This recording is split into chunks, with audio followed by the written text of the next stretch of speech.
If you are interested in enlightenment, we will immediately bring this to you. If you are not interested, we will explain the whole science, inspire you, and make you interested in enlightenment science. We need to cater this enlightenment science to the whole world wherever they are. Because enlightenment is the birthright of all human beings. Kailasa is responsible to provide that to all human beings.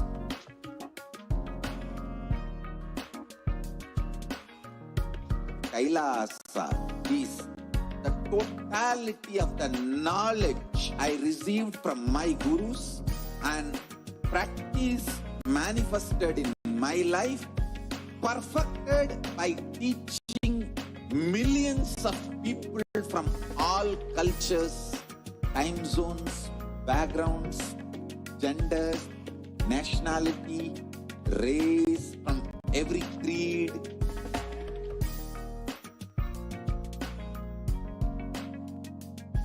So this absolutely perfected knowledge available to you, served to you in your home without even you moving out of your couch, free of cost.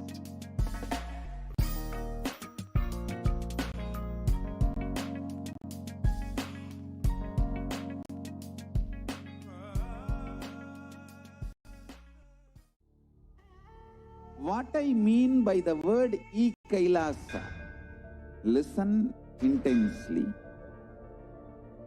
Enlightenment ecosystem, literally enlightenment itself, in your own home, wherever you are. If you cannot come to Kailasa, it's okay. Kailasa can come to you.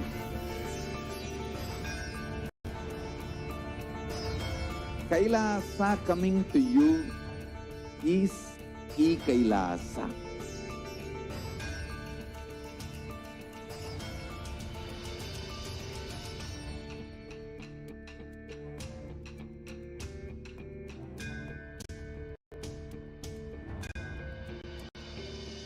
I will revive Hinduism. I am a Hindu revivalist, not by any revolution, but by evolution.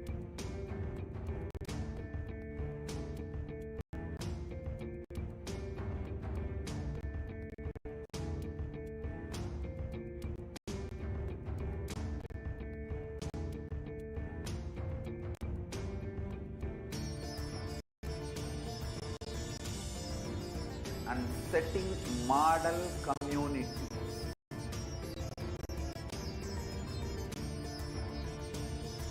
Kailasa, enlightenment ecosystems, Sarvanya Pitas all over the world.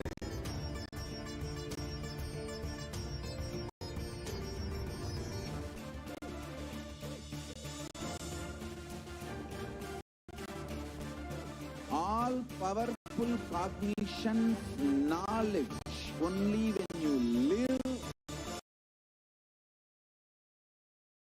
Nithyanandam Paramasukadam Kevalam Jnanamurtim Svanvatitam Gagana Sadrusham Tatvamasyadilaksham Ekam Nityam Vimalam Achalam Sarvadi Sakshi Bhutam Bhavatitam Trigunarahitam Sadgurum Tam Namah.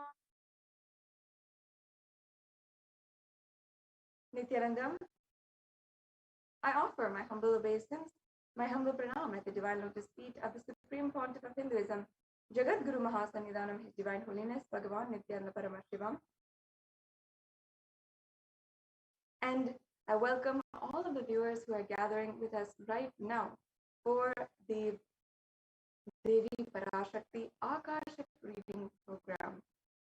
Welcoming all of the viewers who are joining with us on Kailasa TV, on Nithyananda TV, as well as all of the celebrated Kailasians who are joining with us from devalayas, from annalayas, from goshalas, gurukuls across the world, and the de facto spiritual embassy, Kailasas, in so many different places across the world, and as well those of you who are joining us on two-way video conferences for the Nayana Diksha.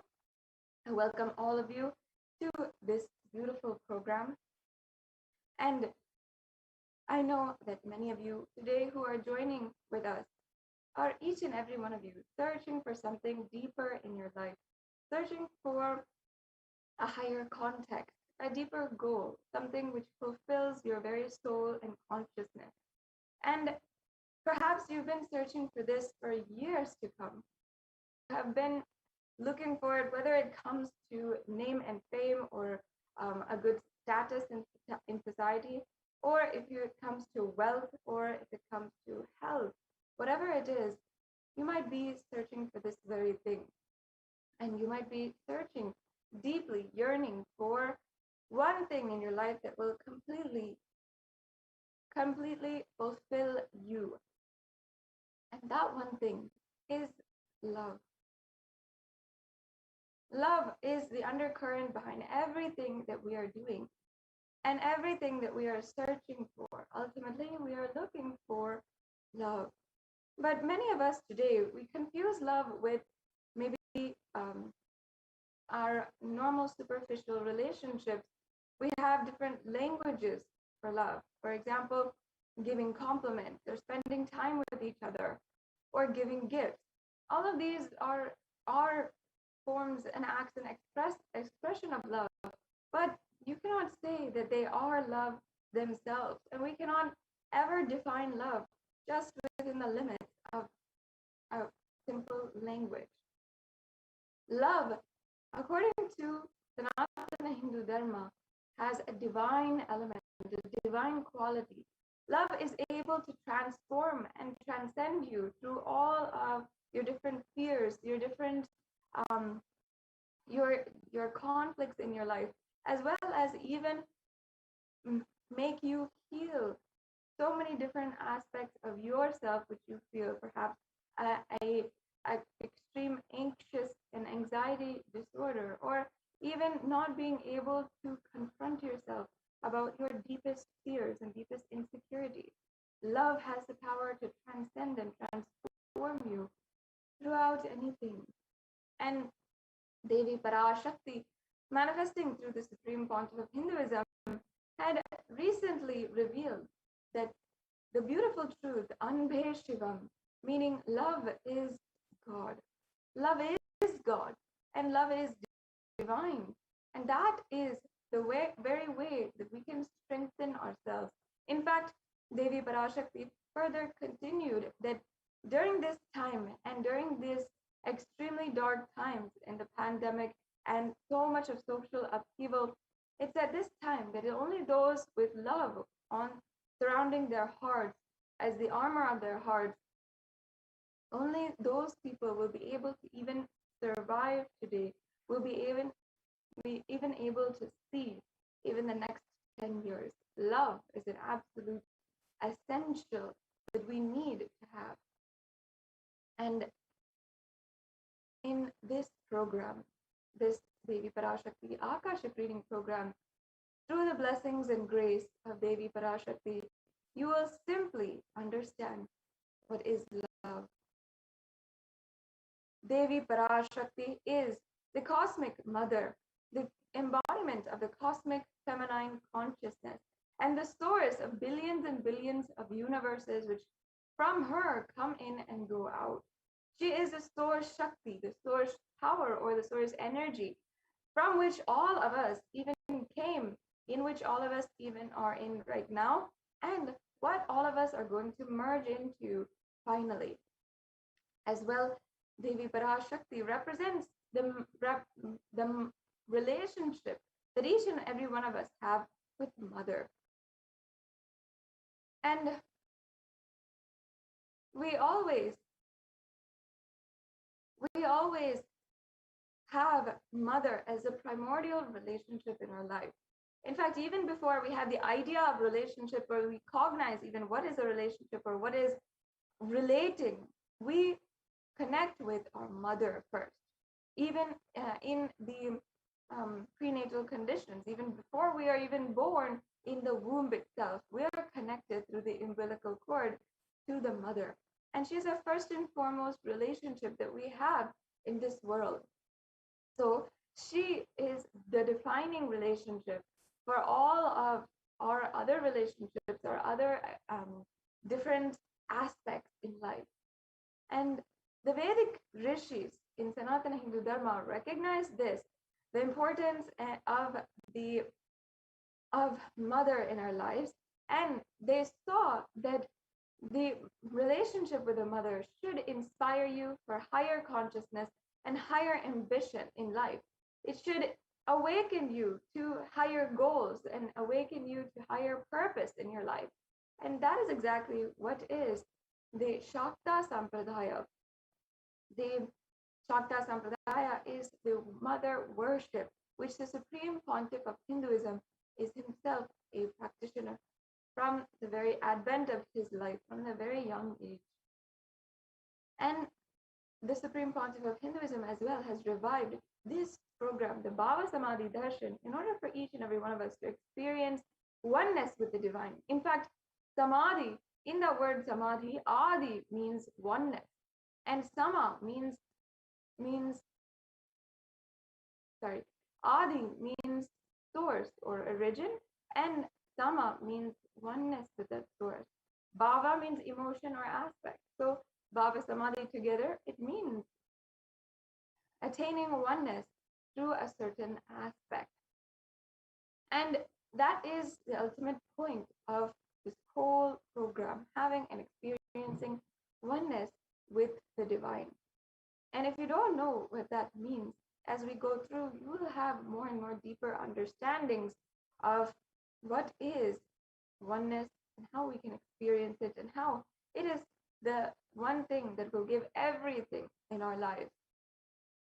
And not only that, the Bhava Samadhi program awakens the Kundalini energy.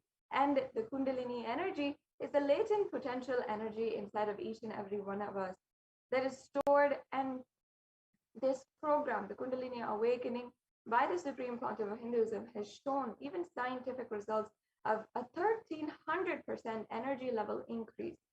And not only that, the Supreme Pontiff of Hinduism has shown also healing from many different kinds of chronic illnesses through extremely powerful, extremely important healing processes and the awakening of Kundalini energy. As well, the Supreme Pontiff of Hinduism has shown so much of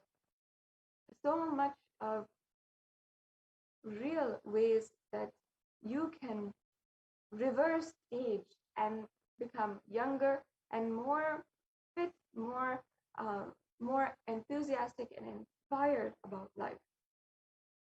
And now let us be introduced to the very person, the very being himself, who has descended on planet Earth in order for us to experience this super conscious breakthrough, the Supreme Pontiff of Hinduism. The Supreme Pontiff of Hinduism is the reviver of Kailasa and happened on planet Earth on the 2nd of January 1978. Kailasa is the Hindu civilizational nation which is revived today for billions of the Hindu global diaspora across the world. And since the young age, the Supreme Pontiff of Hinduism was recognized and even birthed by esteemed Hindu gurus and adepts in the fields of research and development in the inner world. And therefore, the Supreme Pontiff of Hinduism had revived the science of power manifestation, the lifestyle of temple, and the yoga as well. The Supreme Pontiff of Hinduism is also the reviver of the 14 ancient indigenous kingdoms, including the Tondai Mandalam Adinam, which the Supreme Pontiff of Hinduism is the 233rd Guru Mahasannidhanam. The Supreme Pontiff of Hinduism as well is the incumbent emperor of the Surya Vamsa Surangi Samrajyam, and the Supreme Pontiff of Hinduism is the 293rd Guru Mahasannidhanam, Jagat Guru Mahasannidhanam of the Madurai Adinam, the Kailasa Shamala Pita Sarvagna Pita, as well the Supreme Pontiff of Hinduism is the Mahamandaleshwar of the Mahanirvani Akada, and the 1008 Acharya Mahamandaleshwar of the Mahanirvani Akada, the Atal Akada. Then the Supreme Pontiff of Hinduism is also the 23rd Guru Mahasannidhanam of the Dharma Mukti Swargapuram Adinam. Lastly, the Supreme Pontiff of Hinduism was elected as the Supreme Pontiff of Hinduism in 2015 by a congregation of 1,008 Hindu leaders, esteemed Hindu leaders, who voted and elected him as the Supreme Pontiff. As well, the Supreme Pontiff of Hinduism has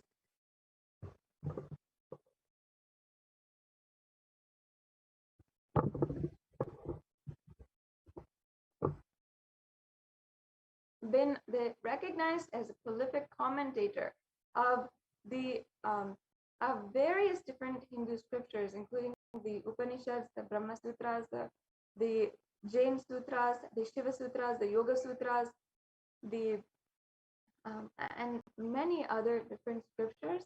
And the Supreme Pontiff of Hinduism has authored books on these sutras as well as different topics, and that's more than 300 books in English, Tamil, and Sanskrit. And as well, the Supreme Pontiff of Hinduism had these books are translated into 50 further languages and distributed across so many millions of people digitally as well as the physical copies. The Supreme Pontiff of Hinduism has given more than 20,000 hours of discourses, of sessions, of darshans, and so much more, which is all available in the YouTube channel at Kailasa's HDH Nithyananda. And the Supreme Pontiff of Hinduism, as well as revived over 100 Sarvagna Pitas, or the Hindu ecosystems around the world, in 2,500 satsang centers, places where people gathered in order to practice the teachings of the Supreme Pontiff of Hinduism. As well, the Supreme Pontiff of Hinduism has revived the 108 sampradayas, or ancient endangered lineages, including the Rudrakanyas and Rudras, the Rishis and Rishikas, the Sannyasis, the Bhairavis, and so many more. And the Supreme Pontiff of Hinduism has established the world's largest Hindu university, Kailasa's Nithyananda Hindu University, with satellite campuses in more than 150 countries. As well, the Supreme Pontiff of Hinduism has revived Sanatana Hindu Dharma despite so much attack, and continues to work day in and day out for the revival of Sanatana Hindu Dharma. And with this, it brings us to a conclusion of this segment, an introduction to this whole program, the Devi Parashakti Akashic reading program. In the next segment, we will be starting the demonstration of the extraordinary Shaktis.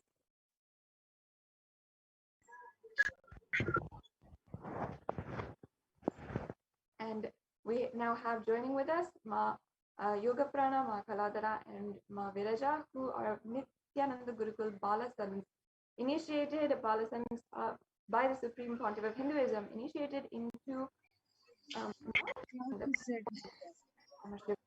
if you ever thought that you could see with your without the use of your biological eyes, you're about to see that happen in front of you right now. So we'll now be starting that segment in today's program, and we'll be starting right now. Yes, thank you so much, Nithyananda, for that beautiful introduction to this segment. So, before you witness the live demonstration by the Balasans of the Nithyananda Gurukul, let us learn about what are Shaktis and how we awaken these divine Shaktis in us. So, in the Vedagamas, the source scriptures of Hinduism, Paramashiva reveals in elaborate detail that every human being is hardwired to be able to manifest these 463 extraordinary Shaktis. And Shaktis manifest from the cognition that you are the divine and you need to manifest the divine.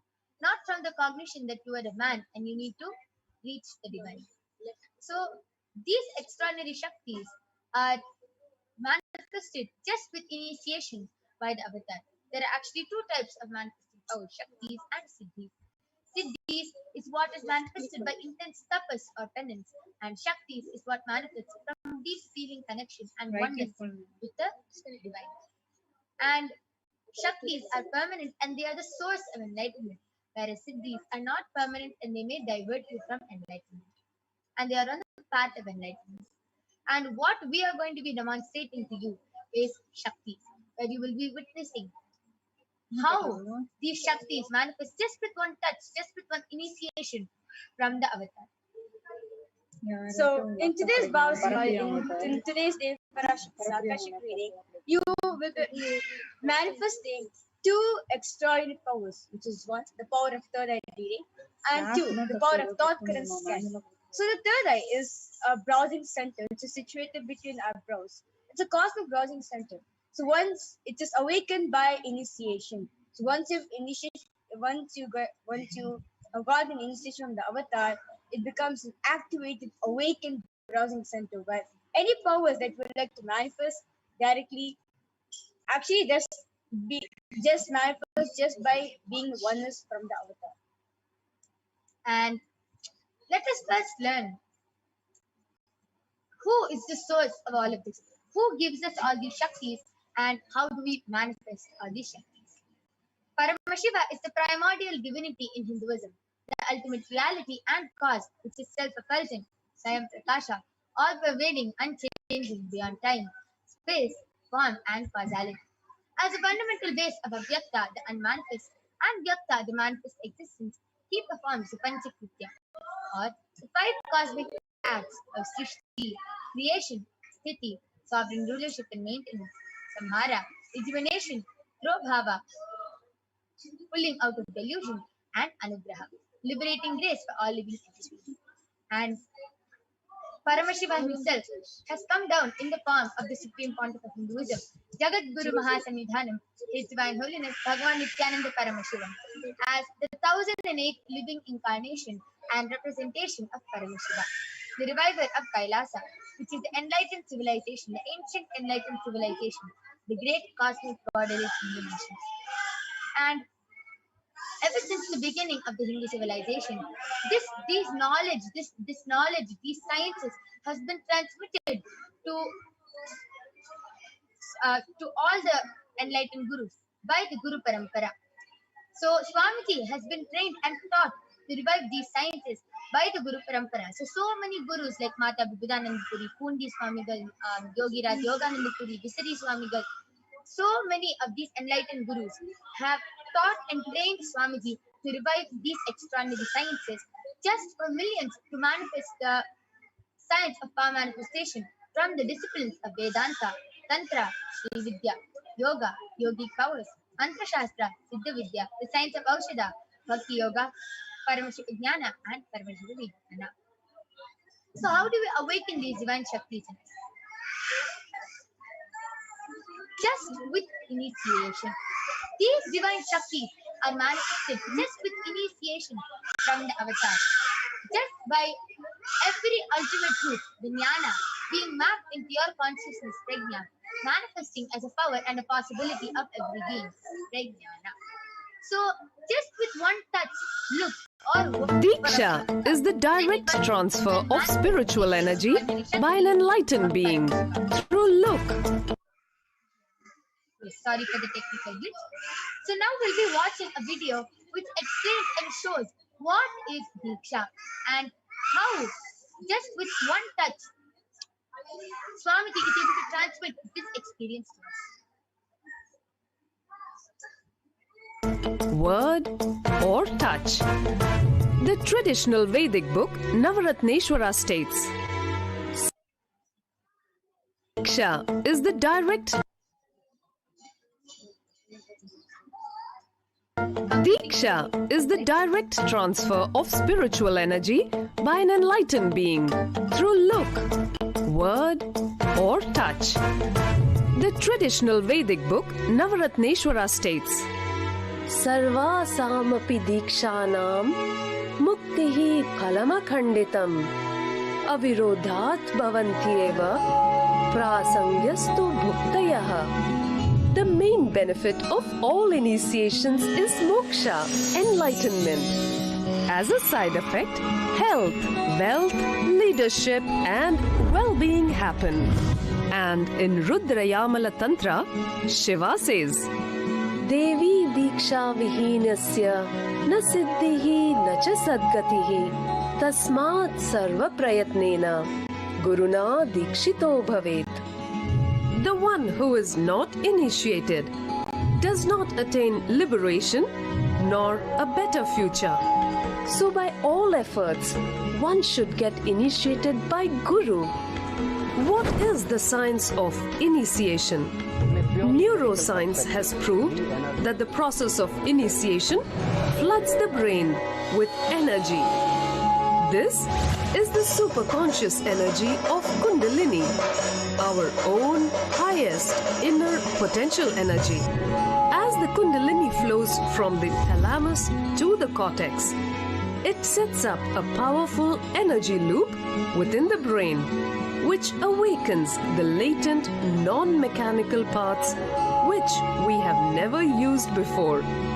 With increasing levels of coherence, the whole brain comes alive, turning into a superconductor of conscious energies that heal, empower, transform our lives, bliss and fulfillment. Initiation creates high awareness, visualization, creativity. It also slows the aging process and improves the immune system. Kundalini awakening, healing experience, levitation, teleportation, materialization. Experience the power of initiation through a range of exclusive programs conducted at the ashram. Nithyananda Dhyanapitham, Nithyananda Nagar, Birdi, Bengal.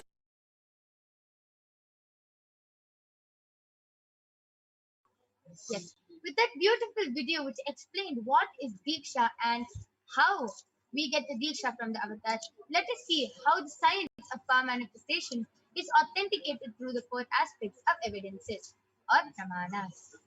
So the first is the Shastra Pramana, which is the eternal unchangeable truths revealed in the source scriptures, the Vedas and the Agamas. And the second is the Apta Pramana, the experiences of Aptas or the authorities of Hinduism, the Vedic rishis and scientists who time test and verify science. And third is Atma Pramana, the supreme point of Hinduism's personal experience on the science of power manifestation. The last is the Pratyaksha Pramana, the empirical evidence from observation and scientific experimentation is the Pratyaksha Pramana. So, let us get ready to witness a very unique and exciting demonstration of the power of third eye. But before that, where do we get all these Shastra Pramanas from? From the Vedas, which is a living applied science. Vedas are the ultimate superior authorities for Hindus, and they are the pure science where the ultimate truths are explained. Agamas are the scriptures where the applied technology, the applied science is expanded. Vedas and Agamas are given the status of Shruti as they are directly revealed by Paramashiva. They are the ultimate eternal unchangeable truths, and any reference cited from these source scriptures or Shastras is called the Shastra Pramana. So now, let us witness an extraordinary demonstration by the Balasins of the Nithyananda Gurukul. Along with me, I have two Balasins, Manitya Kaladharananda and Manitya Virijananda. Ma Kaladhara is 15 years old and Ma Virija is 16 years old, and they will be manifesting this extraordinary Shakti of third eye for all of you. Before that, let us see the Shastra Pramanas for the power of third eye. The Shastra Pramana comes from the Vijnana Bhairava Tantra, Dharana Sutra 34. Kapalantarmanonyasa Tishtannilitalochanaha Ramena Manasodadhyat Lakshaye Lakshamuttamam. The translation goes, by fixing the mind on the inner space, within the crown center and sitting stably without any movement, having the eyes closed in succession by that stability of the mind and inner space through the power of the third eye. One directly sees the ultimate goal Lakshyam by having the vision beyond the sight that reveals any object or place, attaining the space of Paramashiva. The next is the Apta Pramana, where Bhagavan Krishna initiates Arjuna into the power of third eye. In the Hindu Purana Bhagavad Gita, Bhagavan Krishna initiates Arjuna into the power of third eye to behold his Vishwarupa Darshana.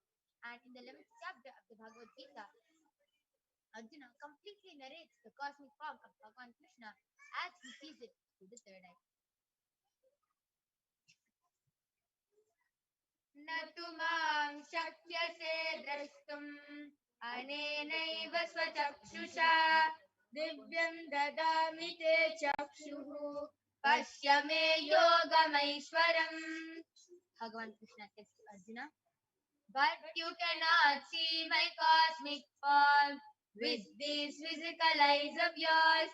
Therefore I grant you the divine third eye. Behold my cosmic opulence.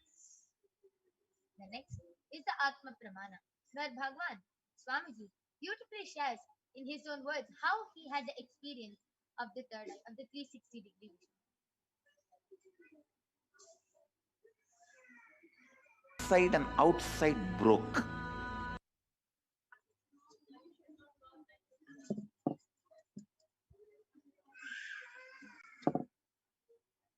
And outside broke. The first experience is that I was able to see everything around me, above me, the whole 360 degree, 10 direction, below me, everything. I realized not only I was able to see, I was able to feel, experience. I felt that the skin of the stone on rock on which I was sitting and the skin of this body both carry me equally. In both I exist equally. The setting sun, rising moon, the whole Arunachala hill, all the plants, bush, shrubs, trees, everything, everything, everything.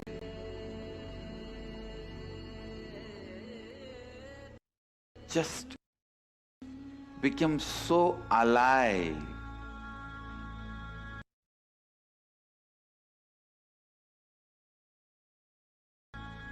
The idea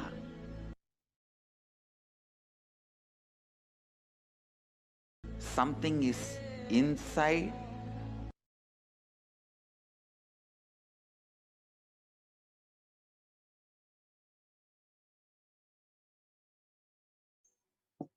and last is the Pratyaksha Pramana, the empirical evidence from observation and scientific experimentation. The study measures compare the metabolic cell activity of the brain in the conscious and meditative states using the PET, positron emission tomography. When doing the daily activities, high activity is measured in the brain of Swamiji where the third eye is located. And when in the deep state of Samadhi, only the third eye region is active and the rest of the brain is at peace. So let us now witness the extraordinary demonstration. I request the slides to stop being shared.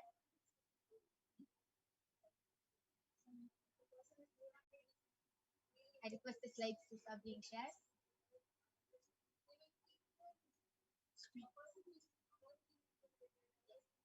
So now, as all of you can see, I have two medically tested eye bands with me. In front is a complete opaque sheet and behind is a thick sponge, and there is no gap between the opaque sheet and the sponge, and there is no possible way of light entering in this eye band. These two eye bands are medically tested eye bands tested by one of the top 10 hospitals of India, and They are completely proven and tested that even with your eyes open in these eye bands, there is no possible way of light entering. Now I'm going to be placing both these eye bands on Maharija and Ma Kaladra's eyes, and you can see that there is nothing.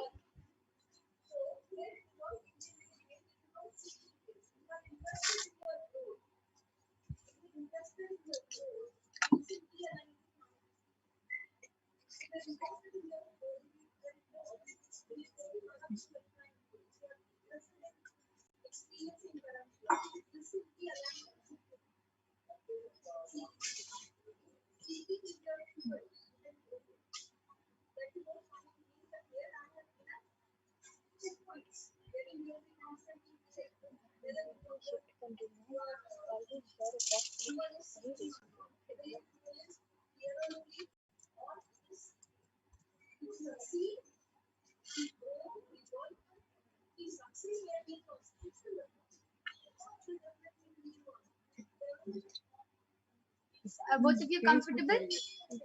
I request you to put the strap over my ears.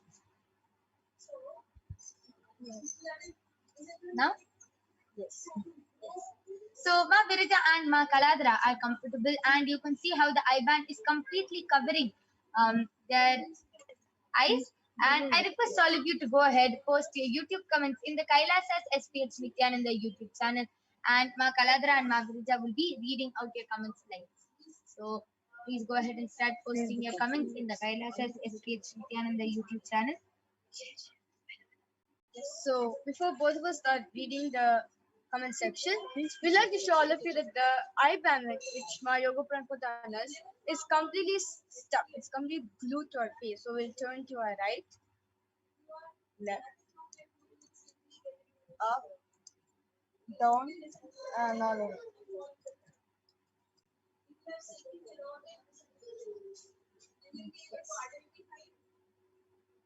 Yes. So now I request all of you to go ahead and start posting your comments. Ma Virija and Ma Kaladra are eagerly waiting to read out your comments. And all of you can go ahead and post it in the Kailasa's SPH Nithyananda YouTube channel and also the SPH JGM Bhagavan Nithyananda Paramashivam Facebook page. Also, we will be reading comments from the YouTube channel and the Facebook page. So please go ahead and post your comments in any one of these platforms, and Ma Virija and Ma Kaladra are eagerly waiting to read your comments out.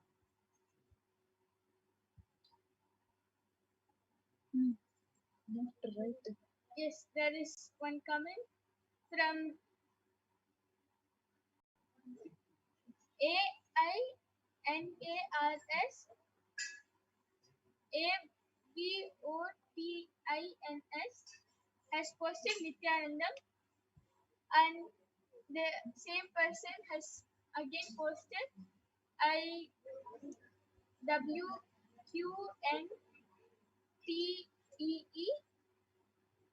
a third eye solution in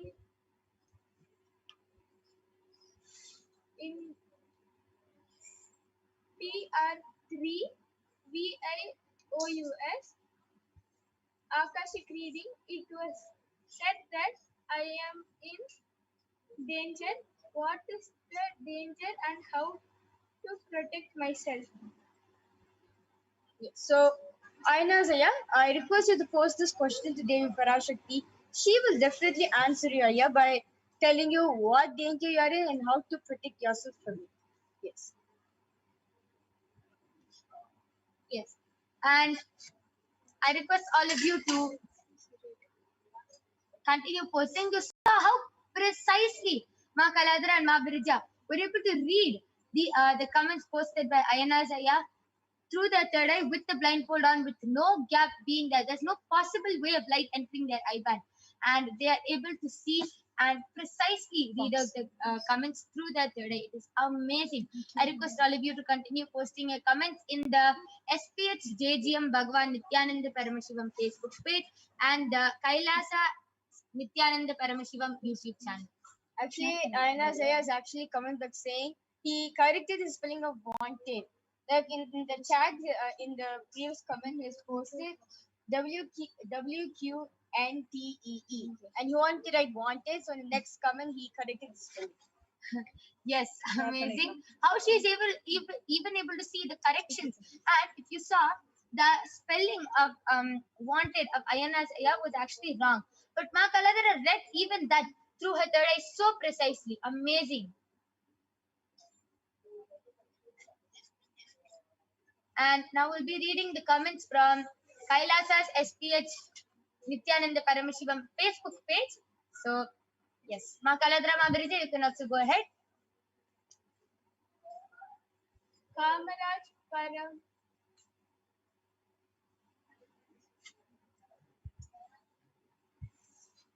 PARASURAMAN has posted hi. Vindhyachal Seth has posted Jai Gurudev Ji. This is the latest comment which has been posted just a minute ago. Wow. So she's even able to see how much time, how long ago it was posted. She was able to read the name, she was able to read the comment. Amazing. And it's not that you're only going to be witnessing Ma Kaladara and Ma Birija manifesting these powers. Even you can manifest these extraordinary Shaktis just with one initiation from Swamiji. So now I'll be removing the eye-bands of Ma Birija and Ma Kaladara. That was a beautiful demonstration. So now I'm going to remove the eye-bands. You can see how there is no change in the eye-band. It is completely the same. 26.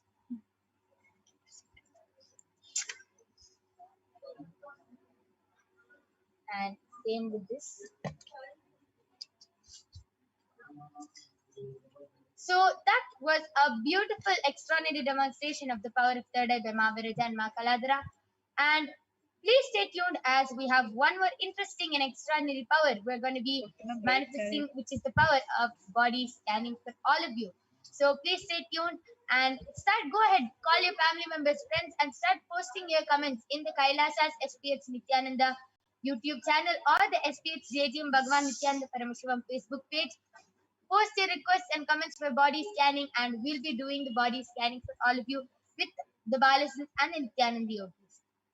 And now we'll be chanting the pramanas for the power of body scanning. So, in this power of body scanning, the awakened disciples of the Supreme Point of Hinduism has the ability to scan and see the illnesses, diseases, medically diverse issues, and also provide the best, easiest, and simplest solution through the awakened third eye. So now let's now get ready. Let's now listen to Shastra Pramana for the power of body scanning. So this Shastra Pramana is taken from the Vijnana Bhaira Tantra, Sutra 54. Swadehe jagato vapi Sukshma Sukshmatarani cha Tattvani yani nilayam Dhyatvante vyajyate para.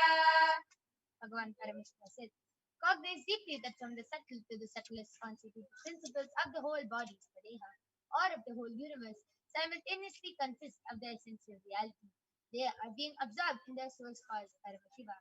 And by the experience of such blissful awareness, one becomes complete from all thoughts and ultimate universal divine power, Paradevi.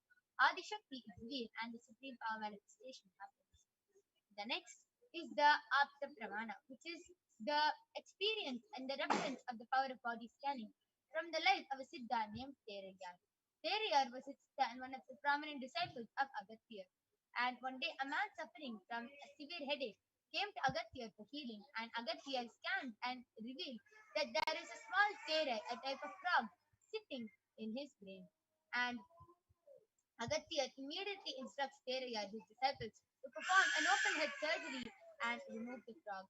And remember, this is 5,000 years ago, and Teraya successfully completes the open head surgery, and the person is completely healed and cured of the headache. Thus, he gained the name Teraya.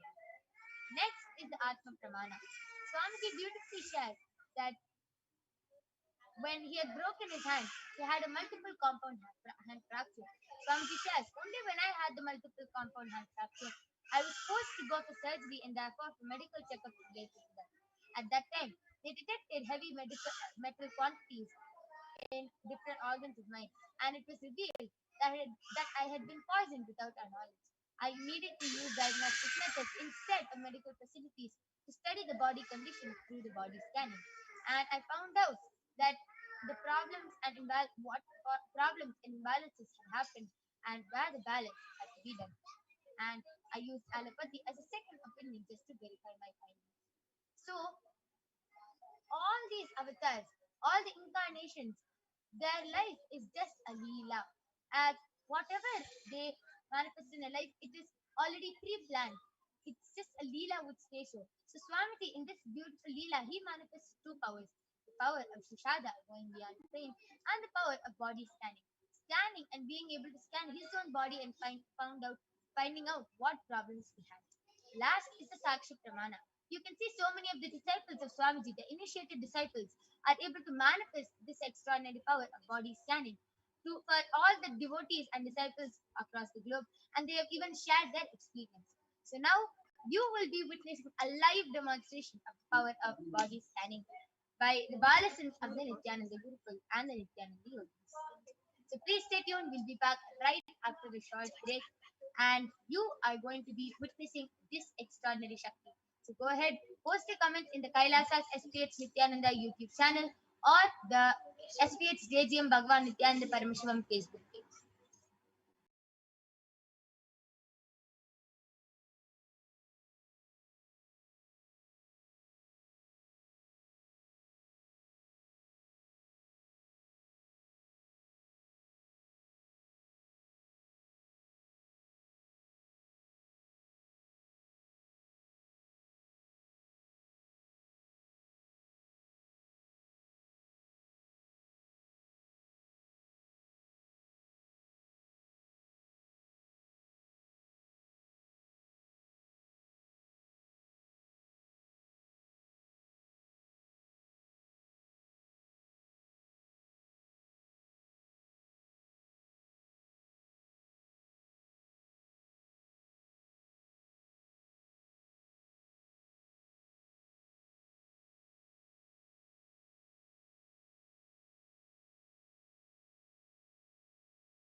Yes.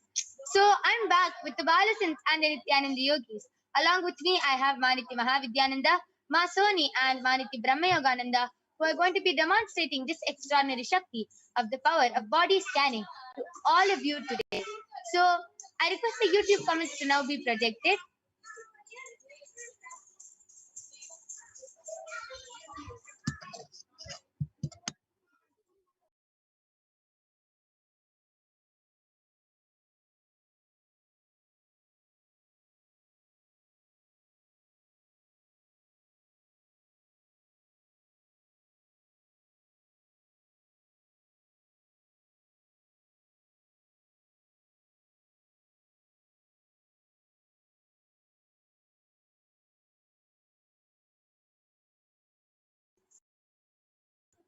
Yes. Suma Sumi Murali has posted, my father is having a major surgery now Please scan and heal him. He is weakened in fear. Got consent.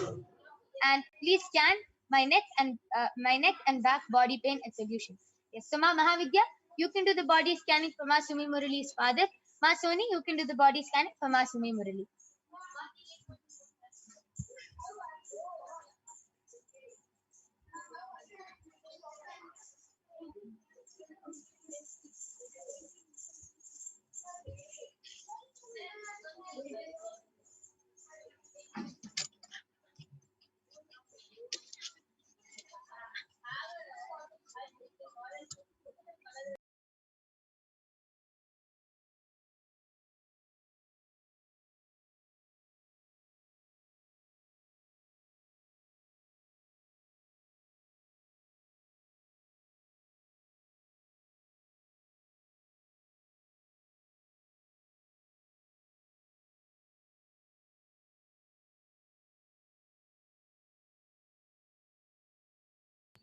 Yes, and all of you can go ahead and also post in the SPH JTM Bhagwan Nithyananda Paramashivam Facebook page also.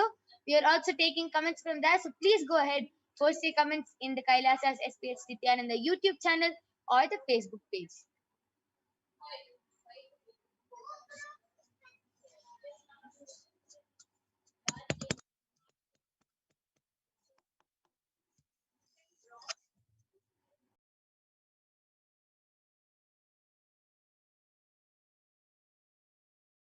Yes, Ma Mahavidya, you're ready? You can go ahead.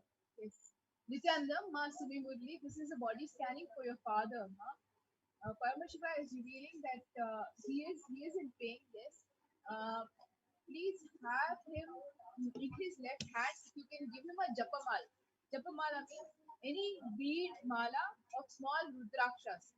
So he's continuously having that in his left hand if it is possible. And with the japamala, let him continue to chant the Mahavakya Om Nithyananda Paramashivoham. As Paramashiva had revealed earlier also. And also, Ma, he needs to bring little quantities of water with salt.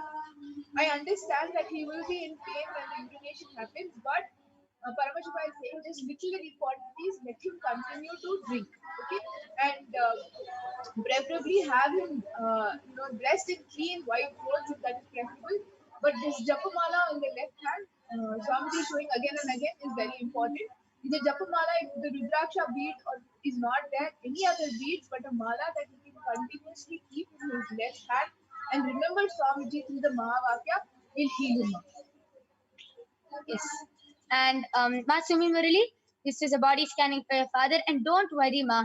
Paramashiva has scanned him. Even if he is weakened in fear, he will be completely mentally and physically healed, Ma.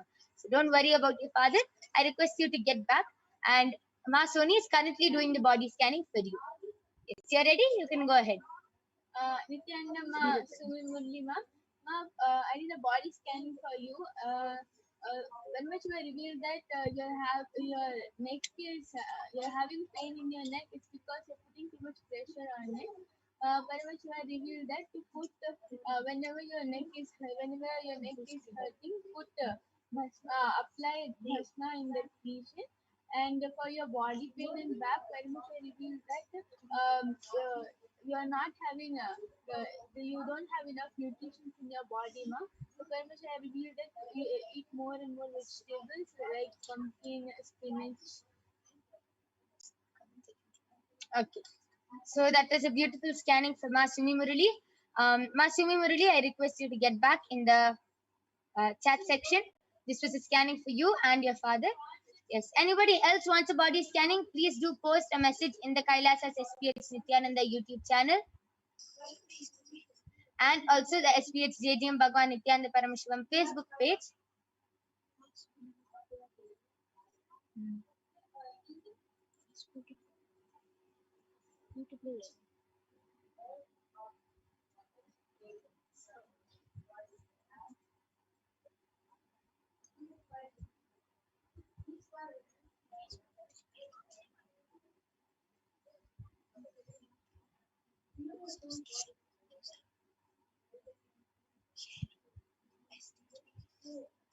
Yes. Ma Mahavidya, why don't you go ahead and share how you manifest this power of body scanning?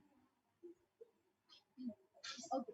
So all powers really are through the initiation of Swamiji. Immediately when there is a question asked or when there is a request for body scanning, all I do is just close my eyes, connect to Swamiji and ask a simple question of what it is to be revealed to them. What it is that is going to heal them, what answers and what solution needs to be given. And immediately through the third eye, Swamiji reveals whatever it is that has to be told. Often it is the person itself, and I see the person, I see what they are doing, I see their lifestyle habits, I see how they are moving, what their life is, and what their day is like. And I'm also shown what they need to change and why something is happening to them and what is the cause and what they need to do to improve it. So the answer to why and how body scanning happens, there is only that it is a direct initiation of Swamiji that allows me to connect to Swamiji through whom he reveals to me what is the solution. Wow, a very beautiful sharing.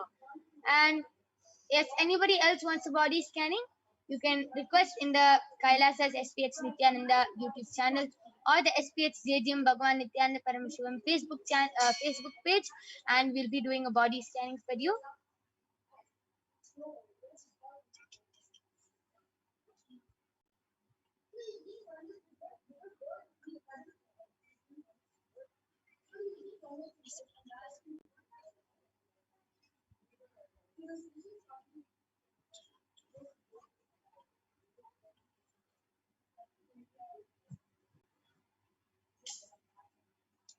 Yes, and all of you might be wondering what is the difference between a body scanning and by getting. Okay, so Ma Murali has posted, thank you, Ma. But father is in hospital now. I told him to do Mahavakya. I'll tell my sister to get one mala to him. Yes, Ma. Just follow the solution which Paramashiva gave. He will be completely healed. And please do remember, Paramashiva also suggested him to drink a little bit of water with salt also. And yes, and he will be completely healed. Okay. And the difference between getting a body scanning and by getting a checkup by the doctor done is that the third eye reveals the root cause of the problem, why the problem has started in your body. That is the one thing which a doctor cannot reveal. He can reveal that you have this problem, that problem, and he can give a medicine. But he will never be able to find out the root cause of the problem. Why? Because the root cause is always related to some incompletion, something in your childhood or past life, or something you're holding on to. Any body problem, like if you have skin problems, it is related to mother. If you have stomach cramps, it is related to mother incompletion. If you have shoulder pain, it is related to you not being able to take up responsibility, you feeling too overwhelmed. So every body problem you have, cancer is related to self-hatred. So every problem you have is related to some other incompletion you have with yourself. The third eye will reveal the root cause. There are so many times people got the scanning and Paramashiva reveal. All you have to do is complete with your SDHD, self-doubt, self-hatred, and self-denial. All you have to do is complete with it, and you will be healed. Everyone, that the person will be confused and puzzled. What are you saying? But then they will realize that if they attend to the root cause of the problem, which is their SDHD, which is the cause of the problem they're having in their body, they get completely healed. Because just like a weed plant, if you don't uproot the weed plant and you continue cutting its branches, the weed plant is only going to grow bigger and bigger. Only when you uproot the plant completely will it stop growing. Just like that, only when you uproot the root cause of the problem will you be completely healed. So, Ma Murali, this is also for you, Ma. Please tell your father to complete with the SDHD. Cancer, any cancer is also related to self-hatred. So please tell him to also just do the completion also. And Ayana's Aya has posted, I wanted a body scanning for my bedridden aunt Gunta Avotina. She can't walk, she is extremely overweight and has rheumatoid arthritis. Please do third eye healing and give her solution. I have her consent for all healings, etc. How to help her? She is in a quite helpless and negative mood due to her condition. Yes. So, Ma Brahma Yoga, you can do the body scanning for Ma Ayana's, sorry, Ayana's Aya's aunt, Ma Gunta Avutina.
Yes, yeah, for your aunt,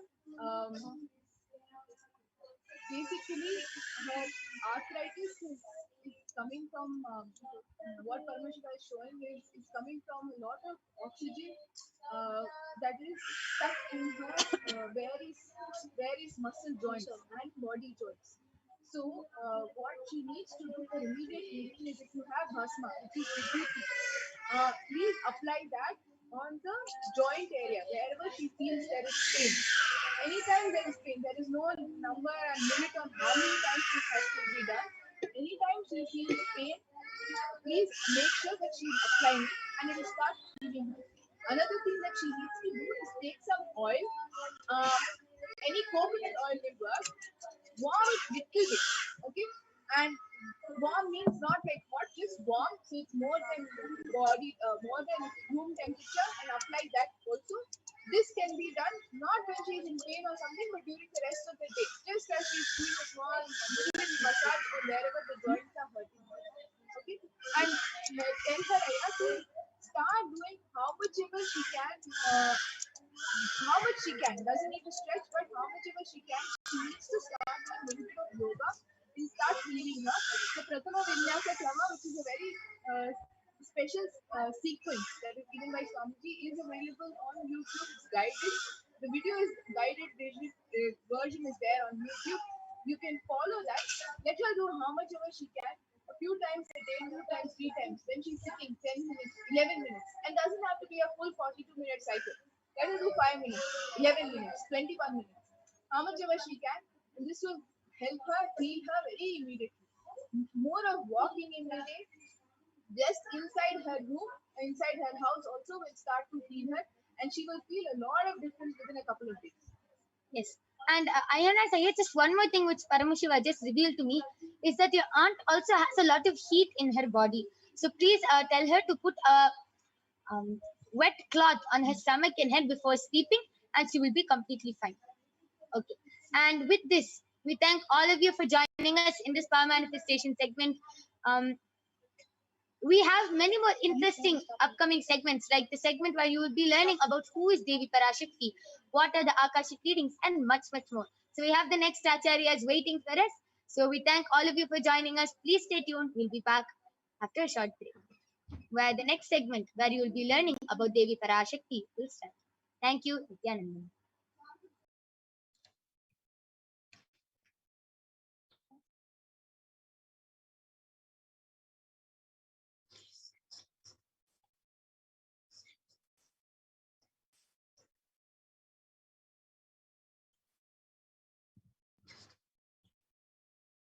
Yes, Nithyananda, everyone. So now we will be learning about who is Devi Parashakti and what is divine feminine consciousness.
So we will be first looking at the Dhyana Shloka of Devi Parashakti, which comes from the Lalita Sahasranama.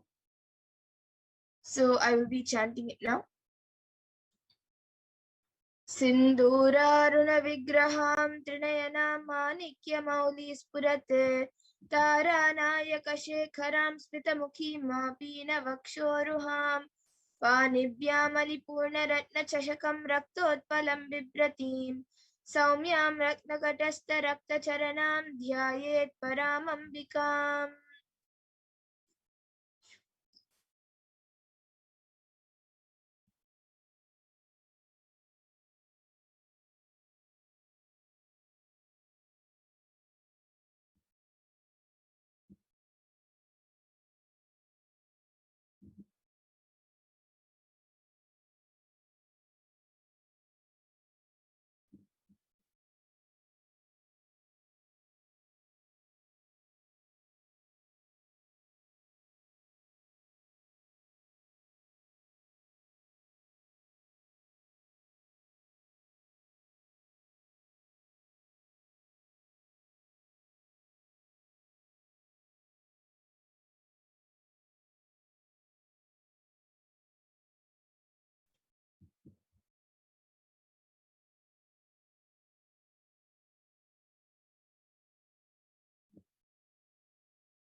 And the translation of this verse says, the Divine Mother is to be meditated upon as shining in a vermilion red body, with a triple eyes, sporting a crown of rubies, studded with the crescent moon, a face all smiles, a splendid bust, one hand holding a jewel cup brimming with mead, and the other twirling in a red lotus.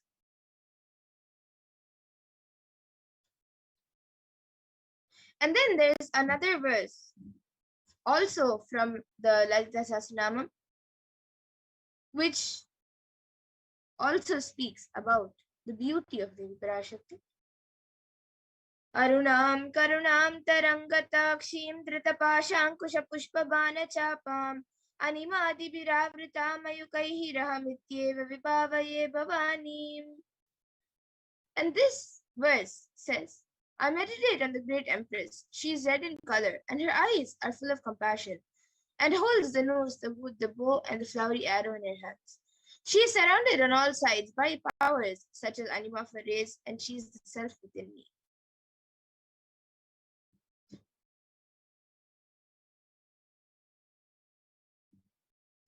And Devi is the ultimate pure feminine consciousness. Parashakti is the cosmic mother. It is her cosmic womb, from which billions and billions of universes come out and go in. It is the source where the Big Bang and black holes go on. Parashakti is the source Shakti, source energy, and source power from which all of us came, which all of us are in even now, and which all of us are going to merge into.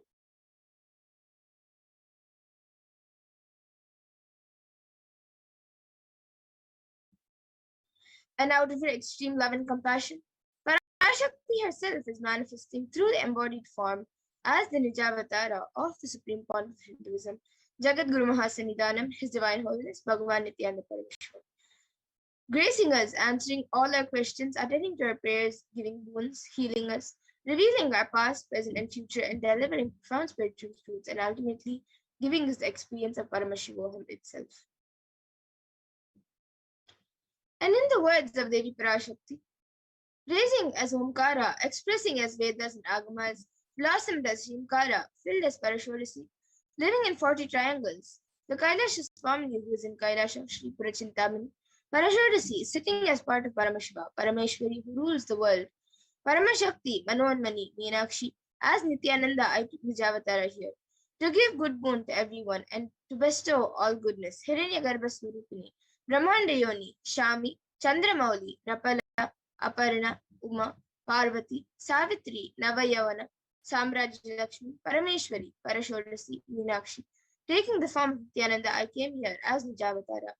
With great compassion, I am listening. Listen, people, To do good to all of you, I took the form of Nithyananda and came down as Nijavatara. And again, in the words of Devi Parashakti, raising in Omkara, blossoming as Shiva, Shiva manifesting as source of existence, powers of existence,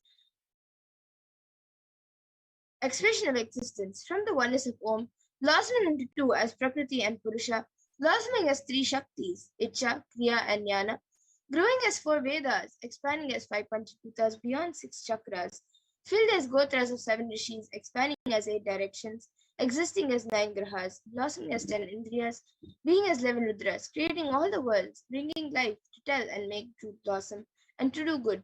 Parashodasi, Meenakshi, in the form of Nithyananda, I came to bless every one of you. And now let's see how we can receive Devi Parashakti. So literally you are seeing Paramashiva and Parashakti at that moment. She is there on your screen. So always receive her very traditionally. You can keep two betel leaves, one banana, one betel nut, and one coin in front of the screen as you watch Devi Parashakti. And for those of you who don't know, a coin is actually considered the traditional dakshina in the Hindu tradition. It can be the lowest value. In India, it can be just a paise, and in the US, it can even be just a cent. Swamiji says, I'm not trying to monetize. Keep even 1 cent, it is okay. So for 100 days, if you have darshan, it will add up to $1. In India, even 1 paise is okay. And once you offer that to Devi and after the darshan is over, you can do namaskar and eat the banana, betel leaf, and betel nut, taking it as prasadam immediately. And the coins which you collect, you can send it to the LA temple. And some of you might be wondering how this betel leaf and betel nut will benefit you. This betel leaf and betel nut may look too small, but in a few days you will see how much it adds to your sentiment that really she is there. You will not take the Devi Darshan for granted. Rituals will break your monotonous unconscious mentality and lifestyle and remind you, raise you to the powerful cognition. It will break your unconscious behavior. And now all of you can also see how you can set up your tambulam. You can set up the two betel leaves, one banana, one betel nut, and the coin. You can set all of these up in a plate and keep it in front of your screen. And as additional items, you can also add a coconut, red bangles, and some flowers, and some kumkum. But the few basic items is the betel leaf, betel nut, banana, and the coin. So you can arrange all of this in a plate and keep it in front of the screen as you watch Devi Parashakti. And now with this, we come to the conclusion of this segment. And we'll be moving on to further segments where we will be learning more about Devi Parashakti and what she has revealed for the humanity. So please stay tuned and we'll be back after a really short break.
Nithyanandam, welcome back to viewers.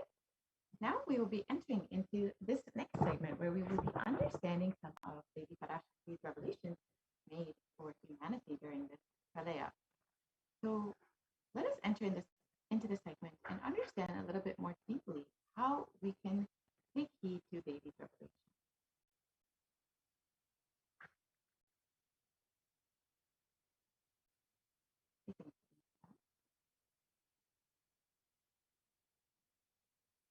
Yes, we can move to the next slide, please.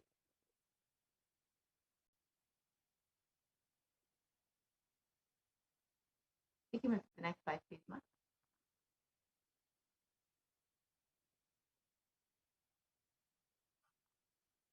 We can go on to the next slide.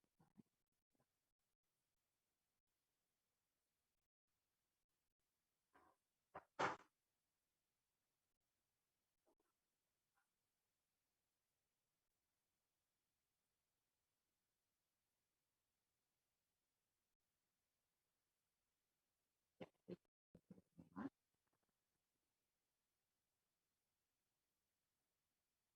So humanity is still undergoing the after effects of this cosmic deluge, this Pralaya. Thousands of deaths due to the global pandemic and emerging fungal epidemic, along with record numbers of natural disasters, have taken a huge toll on humanity's collective psyche, leading to an increase in poverty, malnutrition, depression, and mental health issues.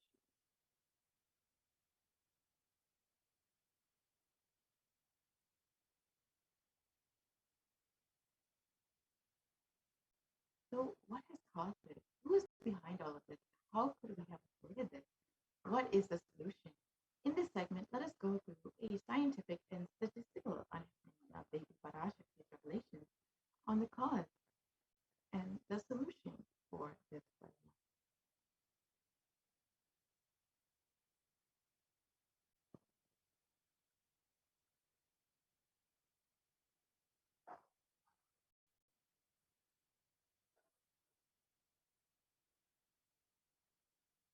We can see how the world has been affected by this pandemic, with over the deaths, which have crossed over 4 million now, and the number of cases have crossed 175 million, with the worst countries affected by this pandemic being US, India, and Brazil.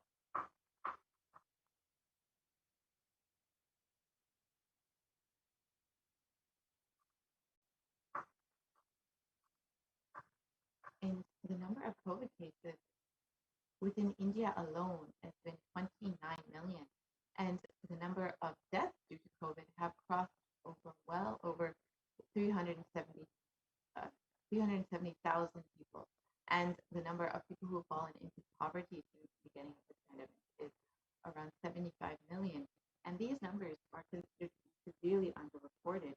The actual numbers could be much higher than what we are seeing here. And not only has the pandemic been affecting the physical health of the Indian population, but even the mental health of the Indian population. India is considered to be the sixth most depressed country, with rates of suicide and depression rapidly rising.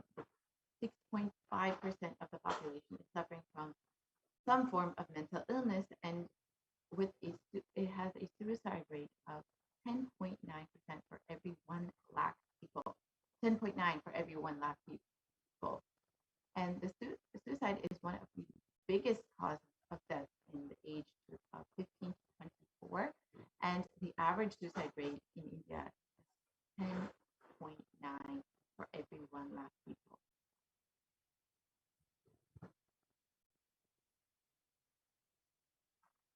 And India has not only been affected by the pandemic, but even natural disasters such as the cyclone and other various natural disasters across the country. And of course, the risk of the third wave has been a serious concern across the country. Within the next coming weeks, we could see what is the third wave within India.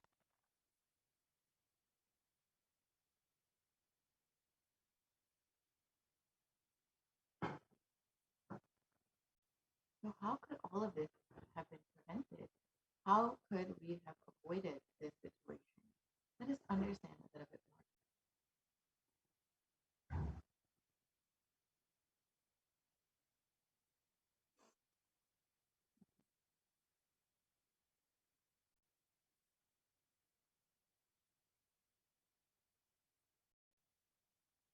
Let us listen to Devi Parashakti's revelations made on the 31st of May, 2021.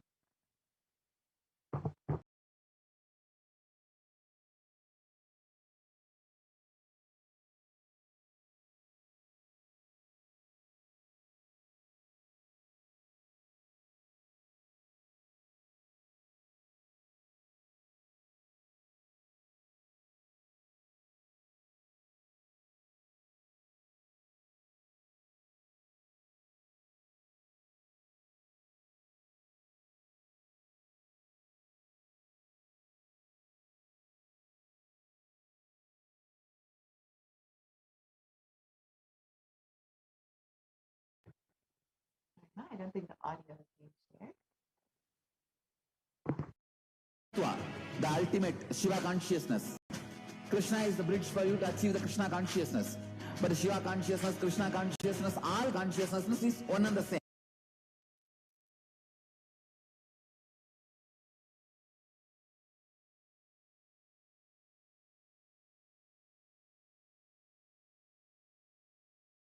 ஆடவும் பாடவும் பாடிக்கொண்டா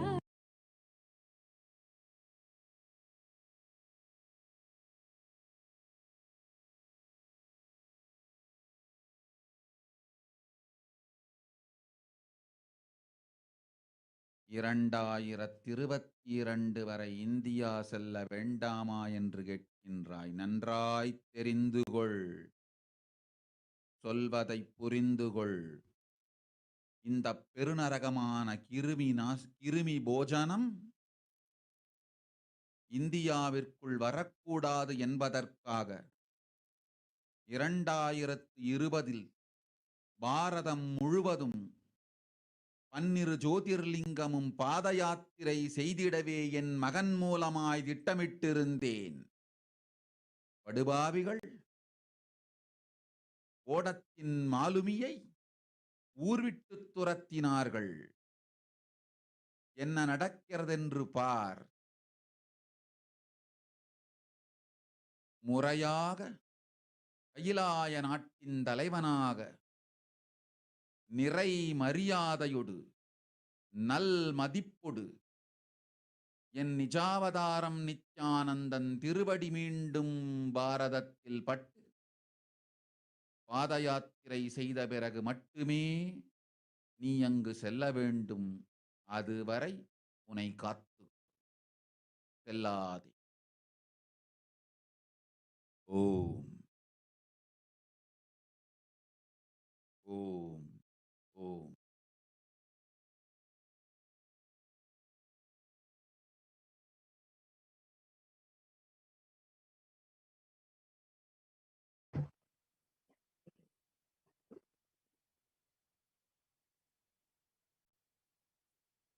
Let us understand the translation for Devi Parashakti's revelation.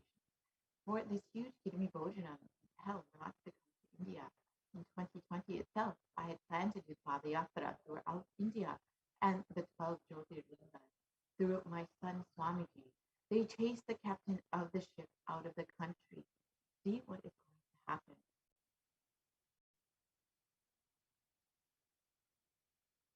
So let us now understand. Go back to 2017 when the Supreme Court revealed the vision for the Padayatra is to be taken place in 2020.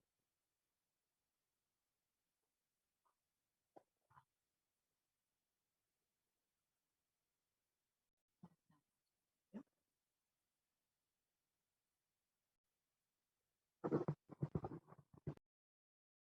2020,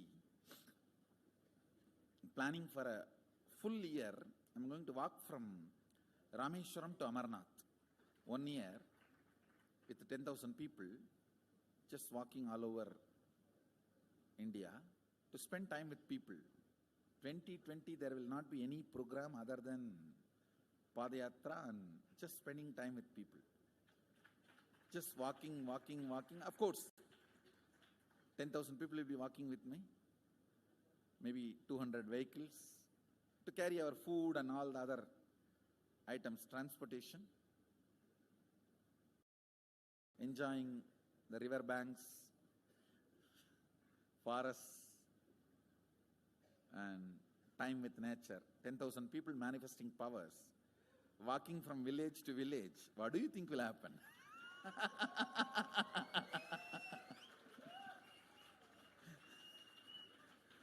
The scene of Buddhism spreading will be repeated now. How the Buddhism spread? 10,000 monks walking from village to village. What will happen? That's only monks. Here, power manifesting 10,000 people. The whole village will be manifesting powers. Just want to enjoy India and let India enjoy me. So planning for next year Kumbh Mela 2019, next year January Kumbh Mela. Before that, all the Balalayam, everything. Balalayam is going to be like the same structure outside with one stone tower, gold coated. It will be something like a 40 to 50 feet tall stone tower and 5 Rajagopurams, which will be something like 120 feet. This will be the Balalayam. And after the Mulalayam is built, this Balalayam will serve as a Utsava Murti Sannidhi, where the Utsava Murtis will be worshipped and where the Archanas. See, in the main temple, there will not be any Archana or anything, because just for darshan itself, there will not be time. Like Tirupati, you can only have darshan and Arati, the camp for Arati. No other worship is allowed in the main temple.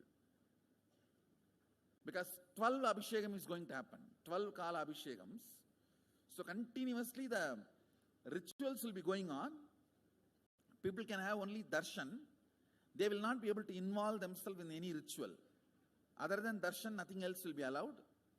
So all the archana, all the other offerings, like people will offer the archanas and other, everything will be done to the Utsava Murti, which will be kept in the Balalayam, the present Balalayam, present structure.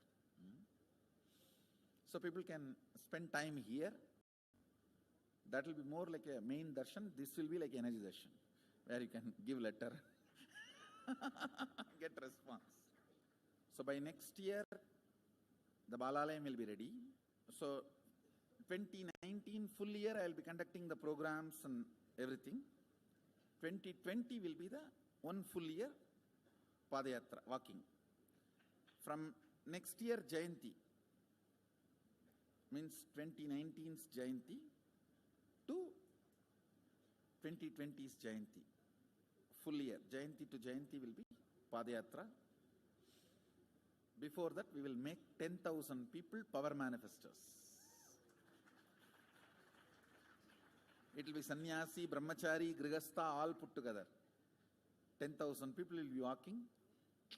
What a scene it will be. I think that is the only way the revival of Sanatana Hindu Dharma can be done. I need to get into the ground where people can see me, where they are living. I can't be waiting for people to come where I am living. Now I am sitting in one place to prepare these 10,000 people and make this science completely user-friendly. For that only I am sitting and working. So I have given 2 years for me now, 2018 and 2019. So 2020, before that 10,000 people will be ready to walk with me, manifesting powers. We will literally solve every person's problem in every village. The way we are walking, the path, route we are taking, physical healing or mental healing, or it's a too big visualization. How will you visualize? What will happen if 10,000 power manifestors enter into a village and ask people, tell me your problem now, come on, let's sort it out.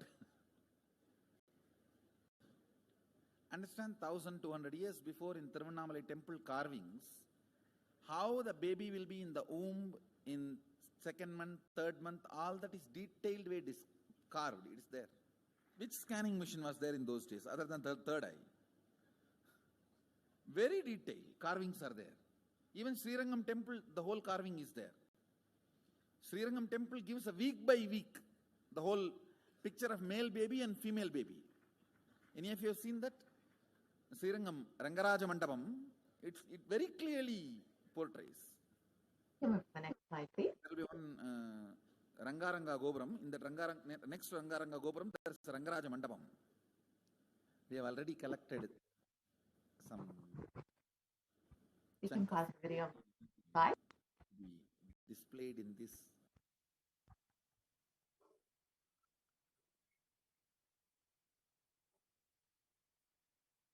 So we've listened to the Supreme Consciousness vision for the Father Yatra that he revealed in 2017 itself, and with such a vast vision to attend to people where they are, to let people see the Supreme Consciousness of Hinduism where they are, to physically go and meet them and give them solutions for every problem, whether it's mental problem, physical problem, emotional problem, whatever the problem may be.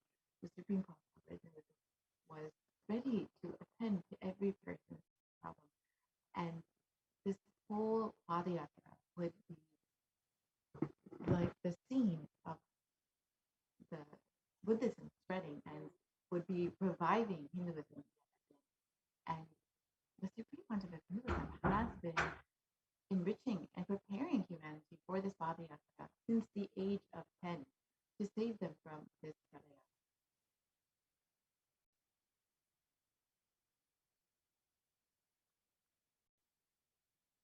And you can see from that age, the Supreme Consciousness of Hinduism has been enriching and initiating people into the science of enlightenment through these powerful discourses, initiations, and sessions. And in the next few slides, we will see the various examples, just a few examples of the various programs that the Supreme Consciousness of Hinduism has been conducting since the early 2000s. Here we can see a program conducted in Chennai, Tamil Nadu in 2005, where thousands of people were gathered to receive the blessings of the Supreme Consciousness of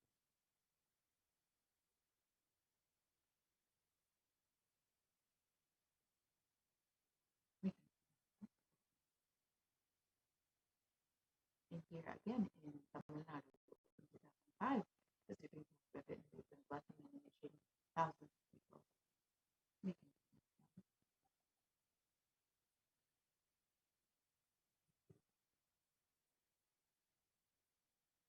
again in the Rasipur, Tamil Nadu, thousands of people being initiated and blessed by the Supreme Consciousness of Hinduism in 2005.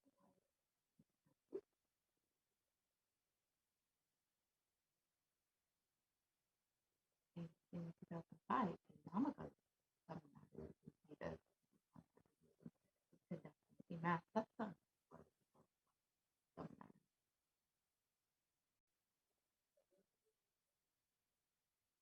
In Salem, Tamil Nadu, the Nithyananda program conducted in 2005, November 2005.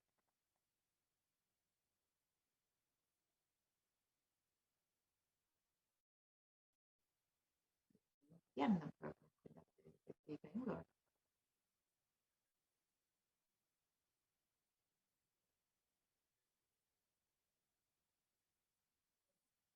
And the Jayanti, the birth star celebration conducted in Tamil Nadu, in Tirunelveli, the birthplace of the Supreme Consciousness of Hinduism. You can see how many thousands of people have gathered to attend.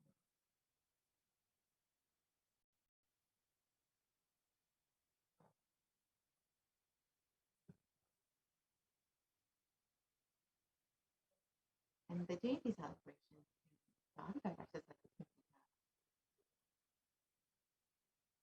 and again in Tirunelveli, the celebrations for Jayanti.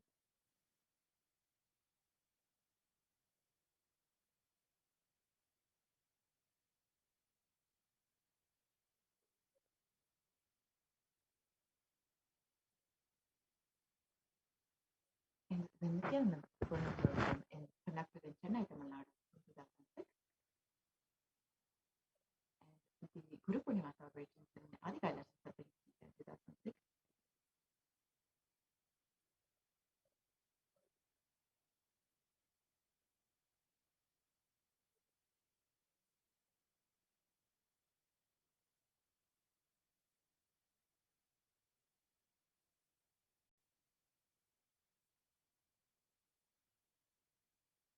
You can just see the various programs that the Supreme Court of Buddhism has been conducting at the Honest Buddhist program. And various programs, the Ananda program, the different programs that the Supreme Court of Buddhism has been conducting to reach people where they are, to initiate them and bless them, and to prepare them for this Valaya, initiating them into the science of enlightenment, and to give them the superconscious breakthrough, to bring them to the superconscious breakthrough, the Saptayaga program, which was a homa conducted directly by the Supreme Conscious, a series of homas, and along with the Supreme Conscious, 1,008 other people conducted this massive homa.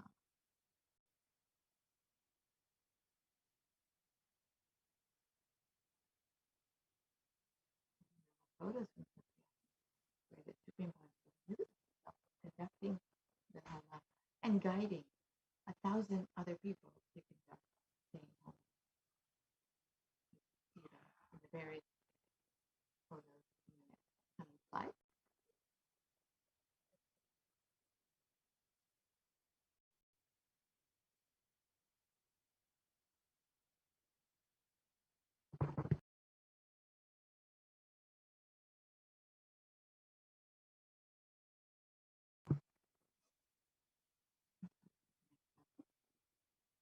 Yes, more photos of the Saptayaga.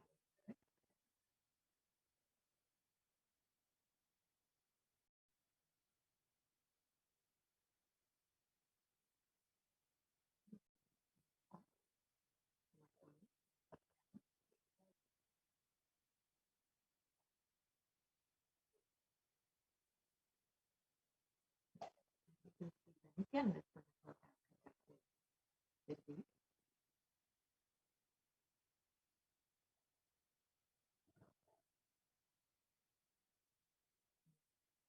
Again, the Nithyananda program conducted in Tamil Nadu. And you can see in each photo how many thousands of people were in attendance, how many thousands of people were eagerly waiting to receive the science of enlightenment from Buddhism. However, the anti-Hindu elements have made it nearly impossible for the Supreme Concept of Hinduism to do the re-energizing process by driving the Supreme Concept of Hinduism outside India. So let us listen to Lady Parashakti's revelation on what is the solution for this.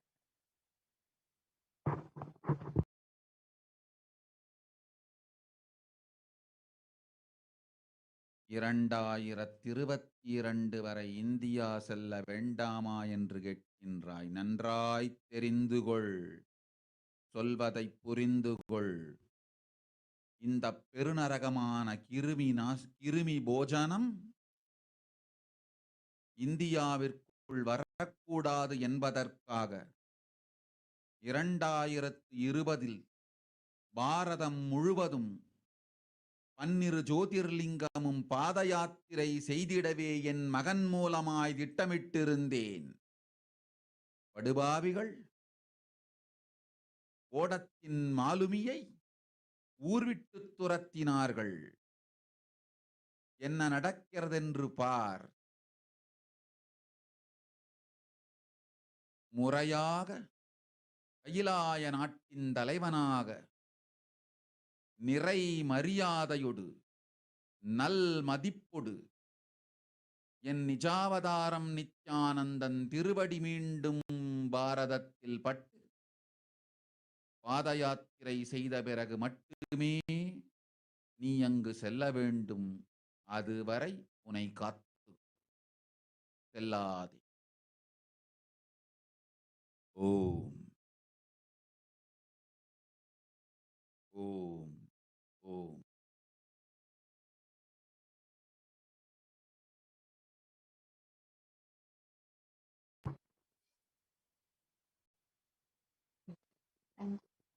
the translation for Devi's revelation that the only solution for this pandemic in India to end is for the Supreme Pontificate of Hinduism to be received back in India as the Supreme Pontificate of Hinduism with great reverence and respect, and for the Supreme Pontificate of Hinduism to conduct the Pali Yatra again and to do the re-energizing process within the 12 Jyotirlingas.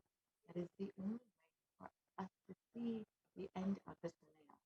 And as we look around with so much of destruction, chaos, and suffering, we can see what the great rishis of the Vedic civilization have forewarned as the Kali Yuga.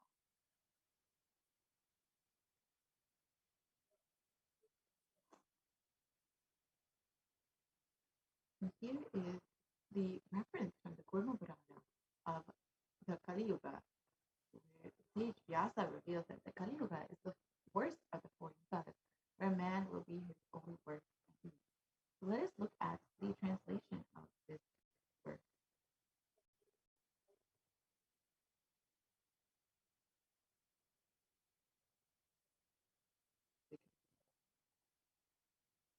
This Kali Yuga is the worst of the four yugas in all the world. People are sinful and forget the dharma of the four varanas and the four ashrams. In fact, many men are so sinful that no prescribed penance atones for their great sins. The only place which is free from such sins is the great sacred city of Varanasi, the Mahapuri.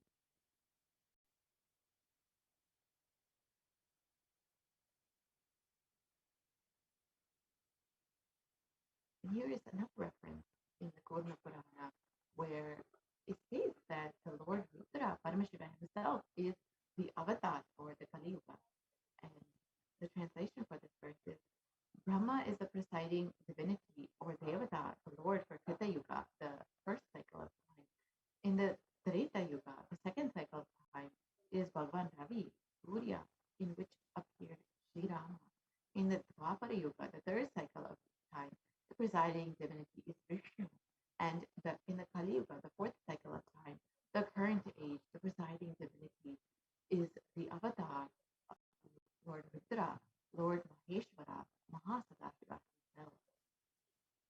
And out of his deepest compassion, the Supreme Pontiff of Hinduism, Paramashivoham himself descended into the human form on the 2nd of January 1978 to protect humanity from this great.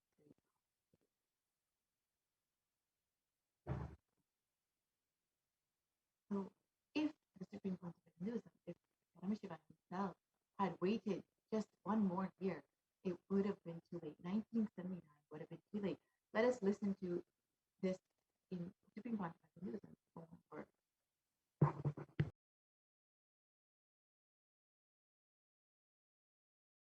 And I tell you, O Hindus, don't be afraid. I am back with the same signs. We are going to be rich.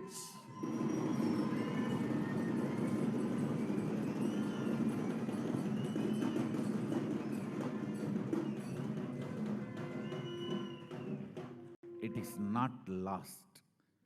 Just the last minute climax before it was going to be put off. Have happened.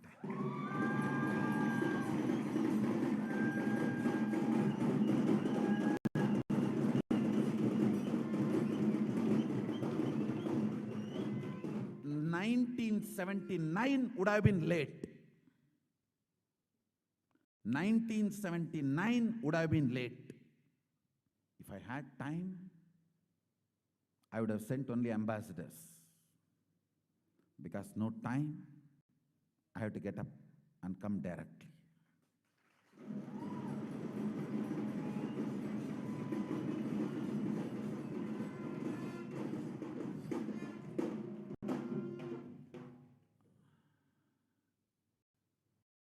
O Hindus, feel blessed.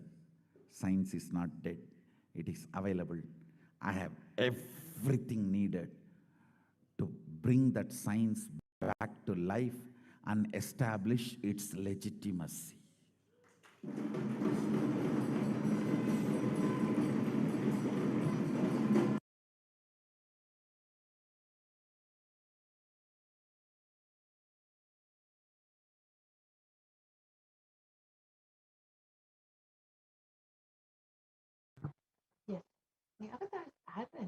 planet Earth was to protect the world from this great cosmic deluge, to bring to the new age, to bring humanity to the Satya Yuga and give the super conscious birth.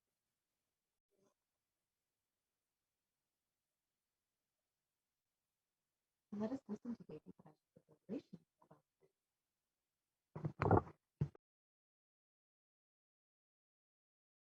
ஓம் ஓம் உலக மக்களே கேளுங்கள். கலி முற்றி கலி கழிந்து புதுயுகம் சத்தியயுகம் புறப்பட வேண்டிய காலம் வந்ததனால் வந்திருக்கின்றது இந்த பெரும் பிரளயம்.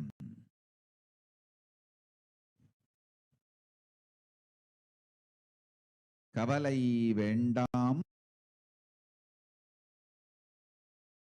மக்களே.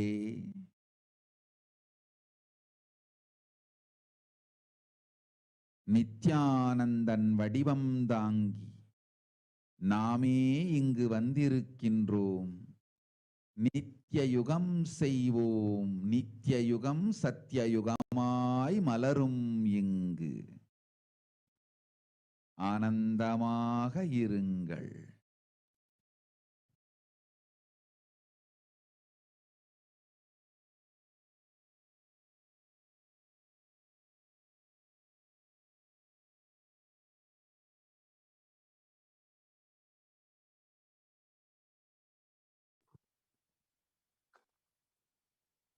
So let us understand the translation. People of the world, listen, Kali Yuga has matured over,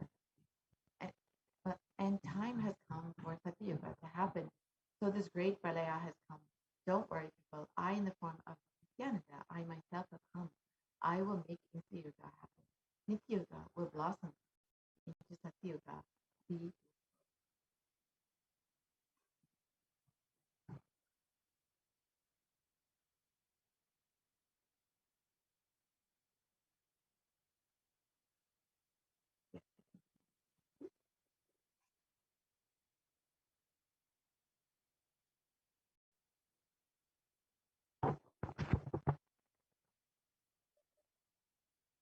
for this huge hell Sydney Bojan not to have come to India in 2020, I had planned to do the Padayatra throughout India in the 12 Jyotirlingas through my son, Swamiji.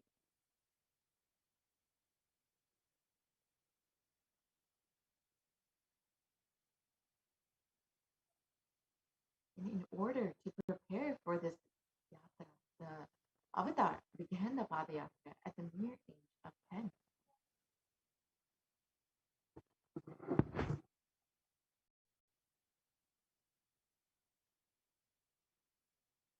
And the Supreme Consciousness Hindus has begun enriching people one person at a time with the truth from the sacred scriptures and the secrets of higher living.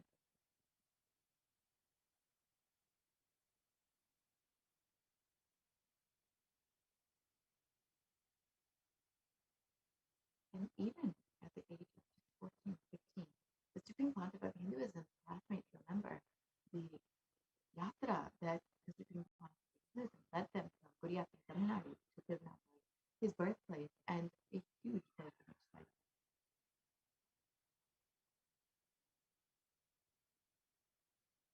And when Supreme Pontiff of Hinduism was 19 years old, as the Ramakrishna Math, he led the monks of the Ramakrishna Math from the Chennai, Tamil Nadu to Tirunelveli, his birthplace, and gave them an unforgettable pilgrimage trip experience.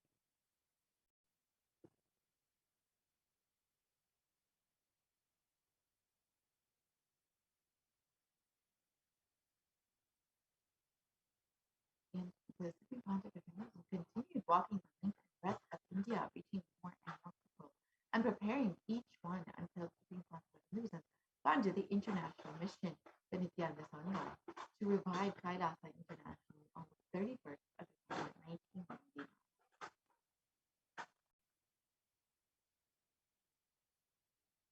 And here you can see the photos of the Kailasa enlightenment ecosystem in Tirupur, Tamil Nadu, in South India, on the 14th of April 2001.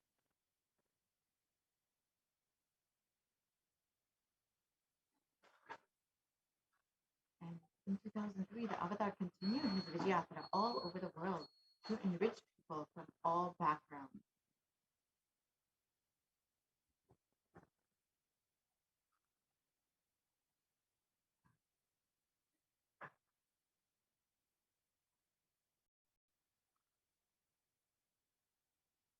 And with this supreme conflict of Hinduism, the intensity and dedication for people, even among crowds of thousands who do not speak English, the supreme conflict of Hinduism's voice resonated deeply, and his presence moved each one to tears. And here you can see the photos of the devotees in Brazil and Guadalupe who had gathered the thousands of people to listen to the supreme conflict of Hinduism.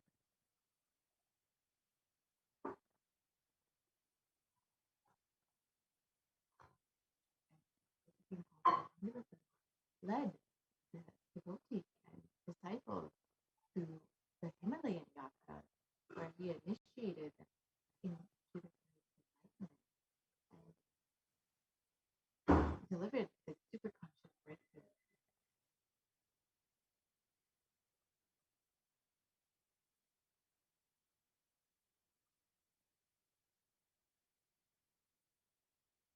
And subsequently, the Avatar personally organized and led yatras yearly and guided individual souls, not to just the physical, spiritual place, but even supernal.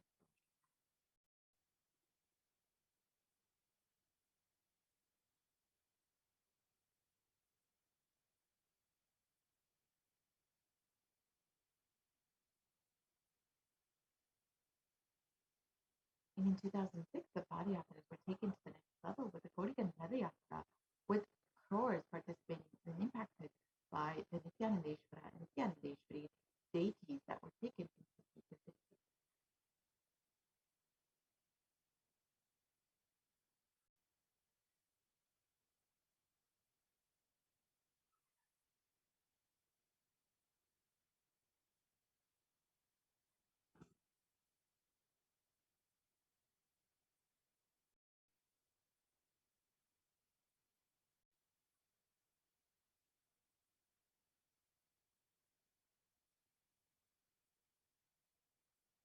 And so you can see a short clip of the Gaudiya Yatra conducted in 2006. And the Gaudiya Yatra culminated with the consecration and inauguration of the Garma Mandir. And here, the deities were energized as Achyavataras to radiate the energy of Paramashiva and Parashakti, and to create the Adi Kailasa Sadvignavita as a ship to save humanity from this upcoming Pralaya. And in the next few slides, we will see some of the various enlightenment ecosystems established for the sake of protecting humanity from Pralaya.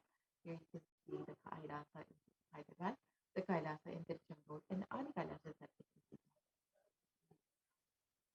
Spiritual energy centers were created to save India from this great cosmic deluge.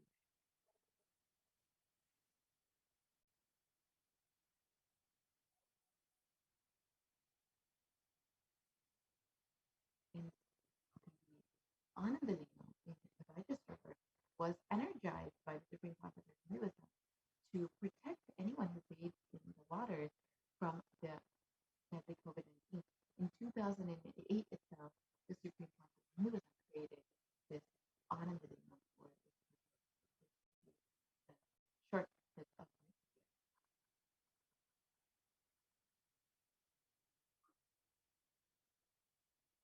जनमस्सहस्राक्षाय च शतधन्वने जनमो गिरिशाय विष्टाय जनमो मीढुष्टमाय च शुमते जनमो स्रस्वाय च वामनाय जनमो बृहते च वर्षीयते जनमो वृद्धाय च संवृद्धने जनमो अग्र्याय च प्रथमाय जनम आशवे च जिराय च नम शीघ्रियाय च शीघ्राय च नम ऊर्ण्याय च वस्वन्याय च नम स्रोतस्याय च द्वीप्याय च नमो ज्येष्ठाय च कनिष्ठाय च नमः पूर्वजाय च परजाय च नमो मध्यमाय च प्रगल्भाय च नमो च गण्याय च बुद्ध्याय च नमः सोभ्याय च शर्याय च नमो याम्याय च क्षेम्याय च नमः उर्वर्याय च खल्याय च नमः श्वोप्याय च अवसान्याय च नमो वन्याय च कक्ष्याय च नमः श्रवाय च प्रतिश्रवाय च नमः आशुषेणाय च आशुरथाय च नमः शूराय च अवभिन्दते च नमो वर्मिणे च वरुथिने च नमो बिल्मिने च कवचिने च नमः श्रुताय च श्रुतसेनाय च नमो दुन्दुभ्याय च हनन्याय च नमो धृष्णवे च प्रवृषाय च नमो दूताय च प्रहिताय च नमो निषङ्गिने च शुधिमते च नमस्तीक्ष्णे च वेजायुधिने च नमस्वायुधाय च सुधन्वने च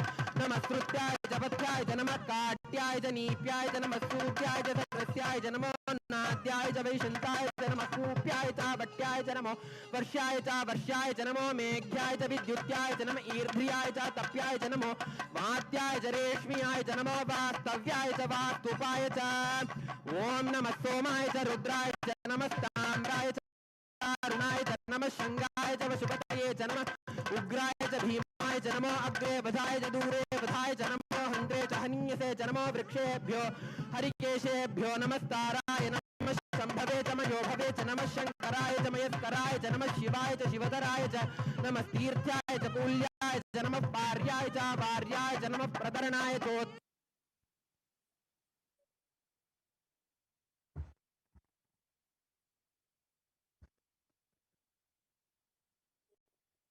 And in 2009, the Avatar held another Torikanda layoff that garnered international attention, creating a movement where Black Hindus were once again embracing Hinduism. We can just watch a very short clip.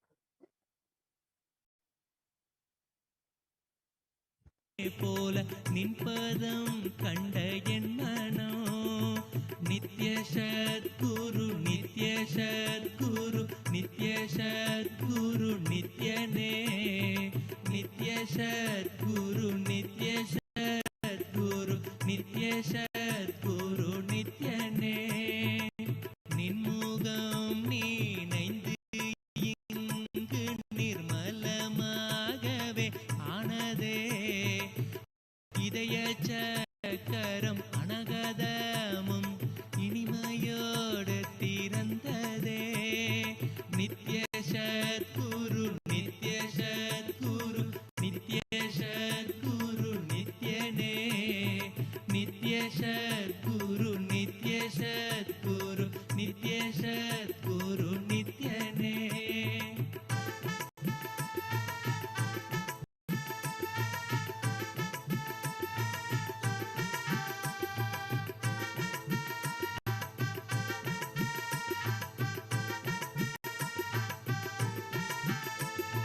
மற்றவர் கண்டு மறைகள் எல்லாம் கழன்று விசுத்தி அதுவும் அசுத்தியாய் பொறாமையோடிங்கு ஏக்கத்தோடப்பா புண்ணியம் எல்லாம் போனதே எரிந்தவயிரும் ஏக்கமும் சேர்த்து விசுத்தி அசுத்தியானதே விசுத்தியை தீர்க்க விமலனின் பதம் விரைந்து இங்கு வரவேணுமே நித்ய சத்குரு நித்ய சத்குரு நித்ய சத்குரு நித்யனே நித்ய சத்குரு நித்ய சத்குரு நித்ய சத்குரு நித்யனே. ஆமை பூகுந்த எண்ணகந்தினை பொறாமை பூகாது காக்கவே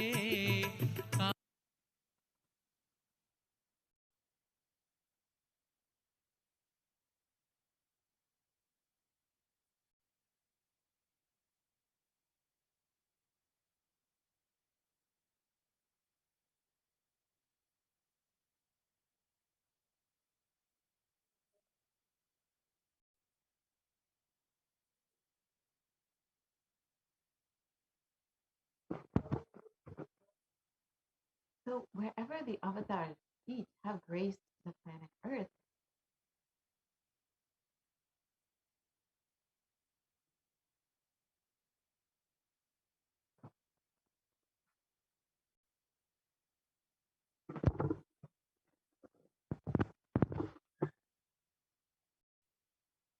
there the seeds of superconsciousness have been sown.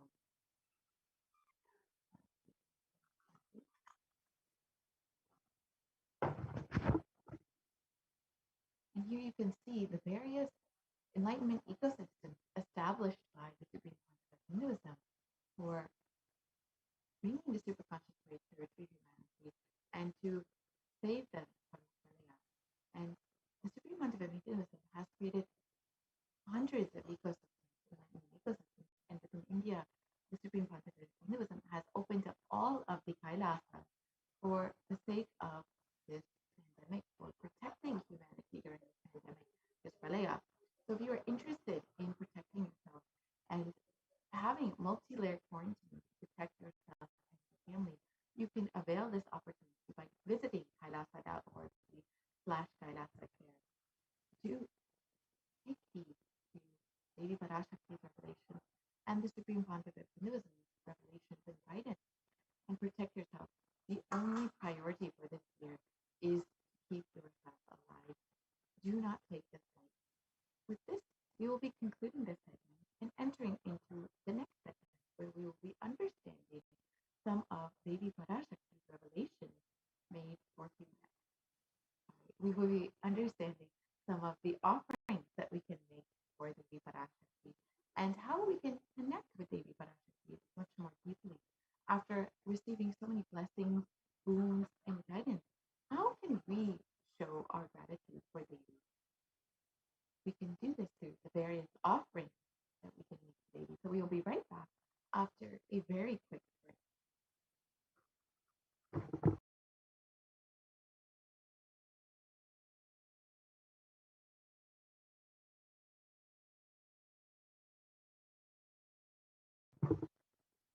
Actually, we can start the slides, sharing slides for offerings made to Devi Parashakti.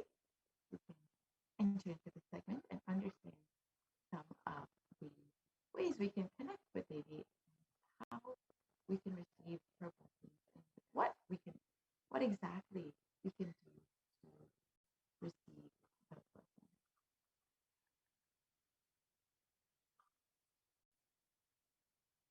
Now we can just start the slide share for the offerings that to Devi Parashakti.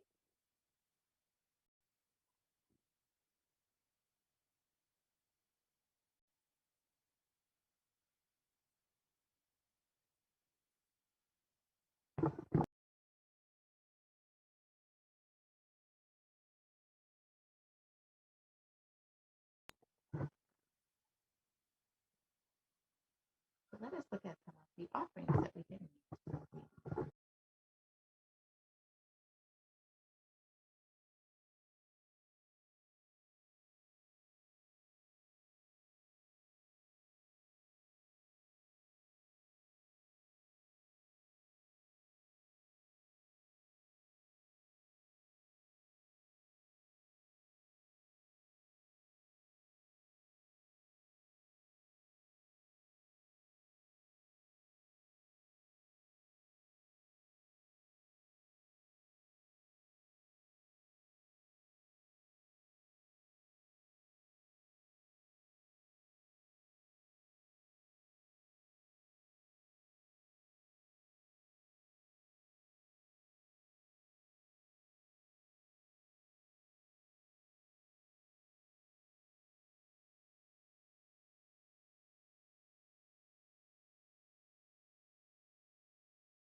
Nithyanandam, welcome back to all the viewers. Now let us enter into the next segment of this program, the significance and the offerings that you can make to Devi Parashakti. And we'll be understanding in a wholesome way how these offerings are made, what is the significance of the offerings, what is the significance of every single different layer, and even some of the scriptural references of each and every one of these offerings. It is a pure science made for the whole world to enjoy and to experience Paramashivoham, experience oneness with Paramashiva and Parashakti. And this science of offerings has deeply rooted reasons, causes, and why each and every aspect is the way that it is. So in this segment, we'll be understanding all of those. We'll be chanting and remembering Devi Parashakti. We'll be sharing some of the beautiful stories, the Leelas of Devi Parashakti, and what really is the context behind these offerings. And out of the gratitude for us to offer these beautiful offerings, we will be making, we will be sharing with you all, and really going into all the different ways that offerings are truly a beautiful part of the Hindu tradition. So as many of you know, in the Hindu tradition, whether it is our birthdays or our anniversaries, if we're getting a new car or a new home, or if we're starting a business endeavor, or if we're starting school for the first time also, whatever it is, we always invite God. We always offer to God first. God is the first one on our minds to offer our gratitude, and then request the guidance to proceed further in our lives, proceed further, and whatever it is, ask for guidance, protection, prayers, and whatever it is that might help us as we go further in our lives.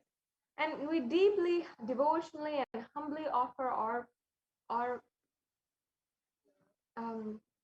respect and offer our love to God in the Hindu tradition. And just in that way, many of these offerings you will see, you can offer for these special occasions in your life. You can, in order to ultimately please Devi, in order to have that beautiful connection with Devi Parashakti, that feeling connection, and ultimately which leads to the oneness experience with Devi Parashakti.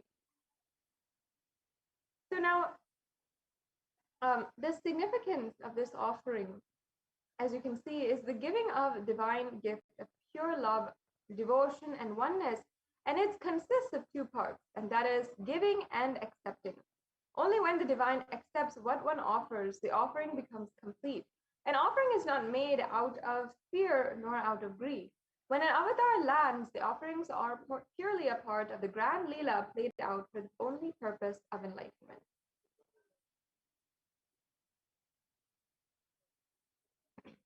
Yes, and before going into the segment, I'll now be chanting the Dhyana Shloka for Devi Parashakti, remembering her, and then proceed for the all of the different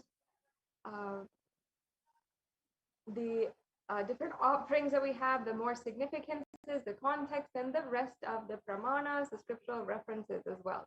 So let me now chant the Dhyana Shloka for Devi Parashakti. This is from the Moolagama, and it's the Manonmani Dhyanam. Actually, Manonmani is the the form of Devi Parashakti who is sitting on the very lap of Paramashiva. So let us remember her and deeply imbibe her state. Hindu nivabeda karavahinayanam syat pankajavara japaksha sarayuktam anga himabhushana vichitra vasanam syat tunga mukutojjvala manonmani swarupam. The English translation.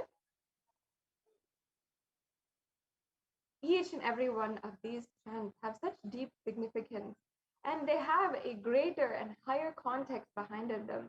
And just by listening to them, imbibing them deeply with the space of unclutching and the space of Nirvikalpa Samadhi, you will see that the very meaning and the significance, the context, that very space even is absorbed by you, and you simply start radiating it. Yes, and the Dhyana Shloka English translation is what I'll be chanting now. Moonlight face holding the Vedas on hand, fire in eyes with lotus flower gracing and blessing hands. One hand with the Japamala, beautifully decorated with jeweled ornaments and wonderful clothes and shining bright crown. Her name is Manonmani. And we'll now be chanting the next Dhyana Shloka. ध्याये देवीं त्रिनेत्रां शशिनिभवदनां वेदहस्तां ददानां सव्ये पद्मं वरदमपरे चाभयं चाक्षमालां दिव्यैराभरण विभूषित तनुं ब्रह्मादिभिः पूजितां देवीमेव मनोन्मनीं प्रतिदिनं कामात्रधात्रीं शुभाम्. And the English translation again.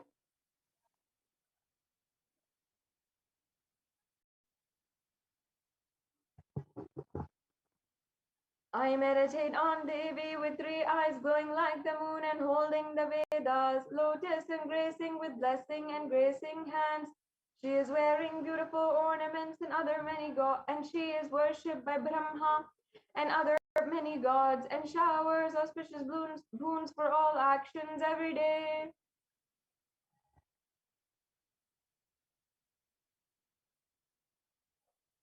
Yes, having invoked and invited the presence of Devi Parashakti herself now, let us go into the significance of the divine element gold. You'll see that many of these offerings are offerings in gold. And in our day and age, in our society, we do have a beautiful significance for gold, and we do place value on it. We see it as the most precious metal on planet Earth. We have so much of economic value on it. And when we offer gifts in gold to our loved ones, maybe on Mother's Day, or to our loved ones, our spouses or our significant others, when we offer the gifts in gold, we place value in that relationship based on how much the gold is, or how unique the gold is, or how valuable that gold is, and if at all it is gold as well. So it is a way that we do place value in things. However, in Sanatana Hindu Dharma, we didn't see it just as an economic value or with a superficial way. We saw literally the element gold for its divine properties, its sacred qualities. It has the property to be able to purify anything it touches. And here in the Atharva Veda, we have the exact verse where it, and this Atharva Veda is one of the oldest scriptures known to humankind. And here it really shows us the significance of the element gold. It says, triply born by birth is this gold, from atoms of Agni is one. It becomes dearest to Agni, and one fell away from the Soma when it was hurt. One day called the seed of virtuous and powerful Apaha. Let that triple gold be for your long life. And as I was saying, gold is a divine element. It purifies anything that it touches. And it is an element of spiritual significance and great spiritual power of healing and enlightening. The vibration of gold has the power to infuse the sattva energy and positive thought currents in anyone who wears and anyone who operates in its vicinity.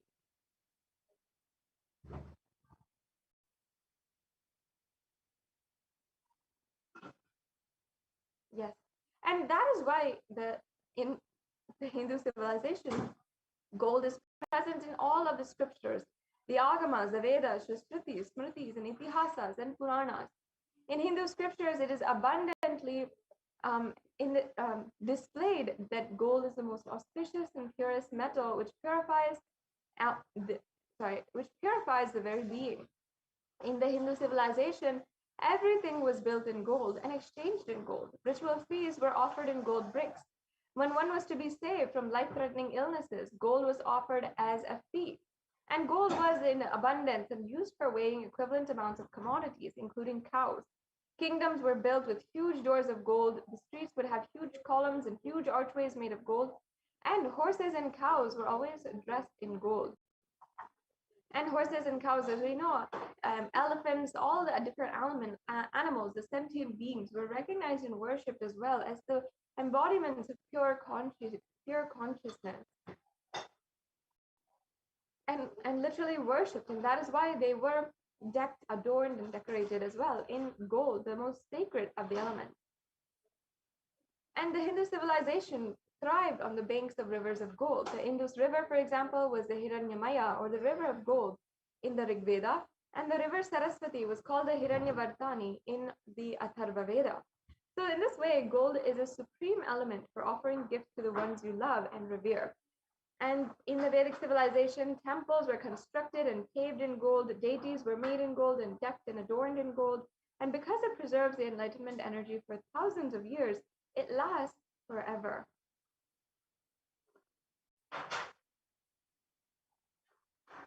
So now let us proceed into the beautiful array of offerings that we have today. And you'll be able to see all the different offerings you can do. The first offering here is the Ihundi offering. And this is the offering where Devi Parashakti is literally accepting any and every devotion, any amount of devotion that you have in that you want to offer, that you have, and that you surrender at the feet of Devi Parashakti. So let me now chant the verse from the Lalita Sahasranama, which is a reference for this Ihundi offering. Bhakti Priya, Bhakti Gamya, Bhakti Vashya Bhayapaha, Shambhavi Sharadaradhya Sharvani Sharmadaini. Devi is fond of true devotion and is realized through true devotion. She can be won over through true devotion and she removes all fears.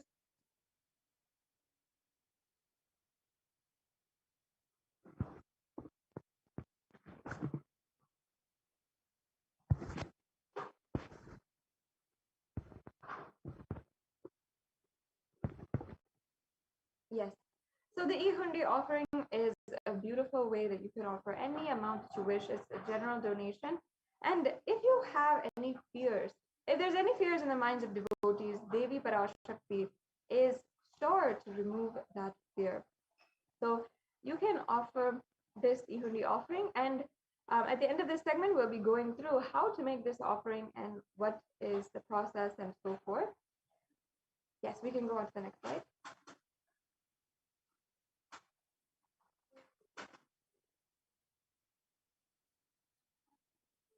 Yes, the next offering is the Sankalpa chanting.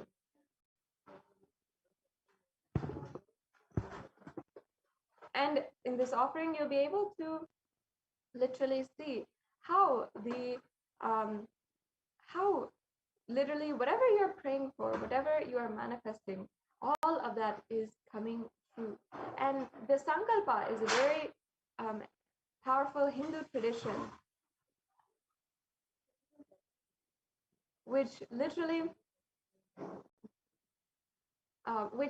the chant for that in every Hindu ritual is chanted before they proceed with the ritual, and also is chanted every single day as well. In the Hindu tradition, there's so much of beautiful ways that you can offer and you can have and manifest what you want into reality. So through this Sankalpa, when it is chanted, it has embedded within its lines so many different beautiful offerings, beautiful prayers for the ultimate knowledge, health, wealth, going beyond fear, going beyond lust or greed. Everything is there with you. So just chanting this has so much of power.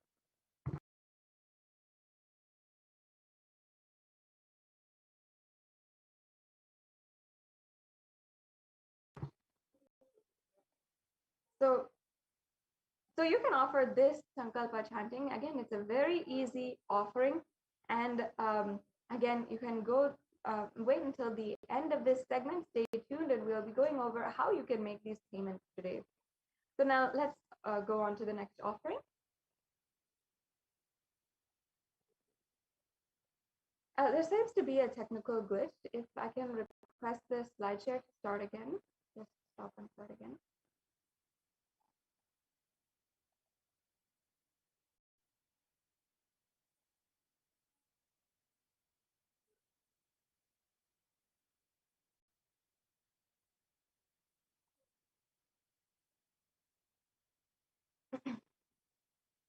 If I can request the slide share to stop and start again.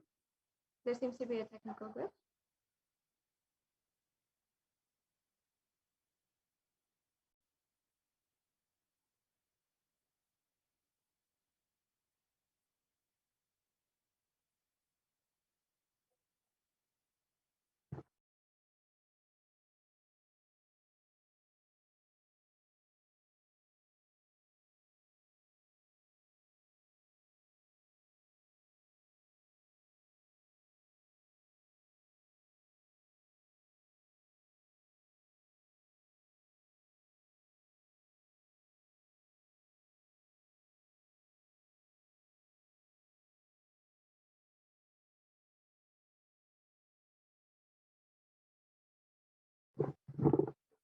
Sorry for the technical glitch. If I can request the slide share to stop and start again.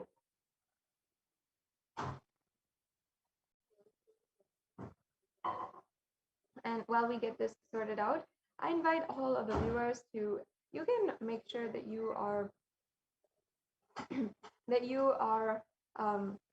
following and subscribing in all the different various social media platforms as well. Yes, we can just project these slides again.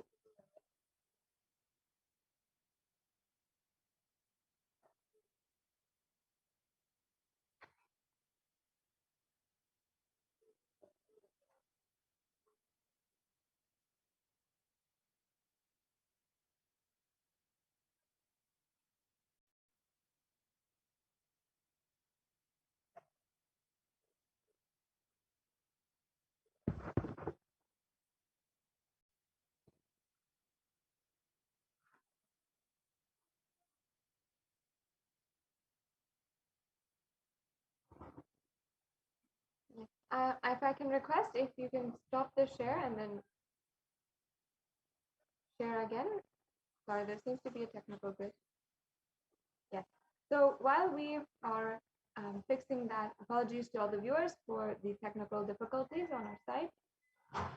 Now, I request each and every one of the viewers to go ahead and like and follow the Supreme Pontiff of Hinduism in the official channels.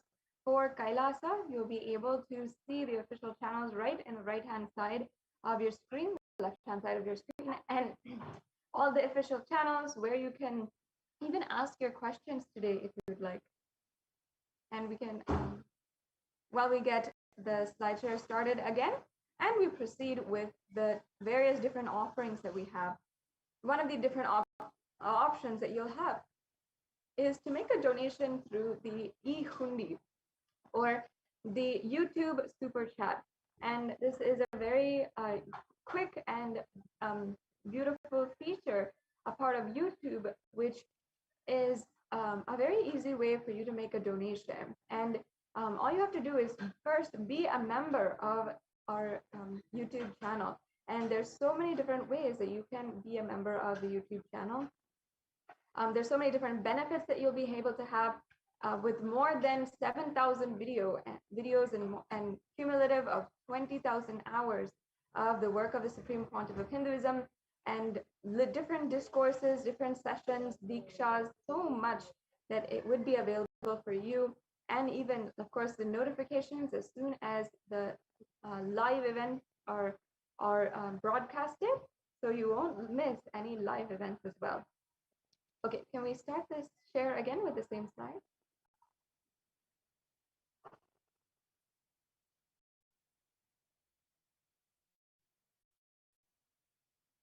Can we try again with the slides, please?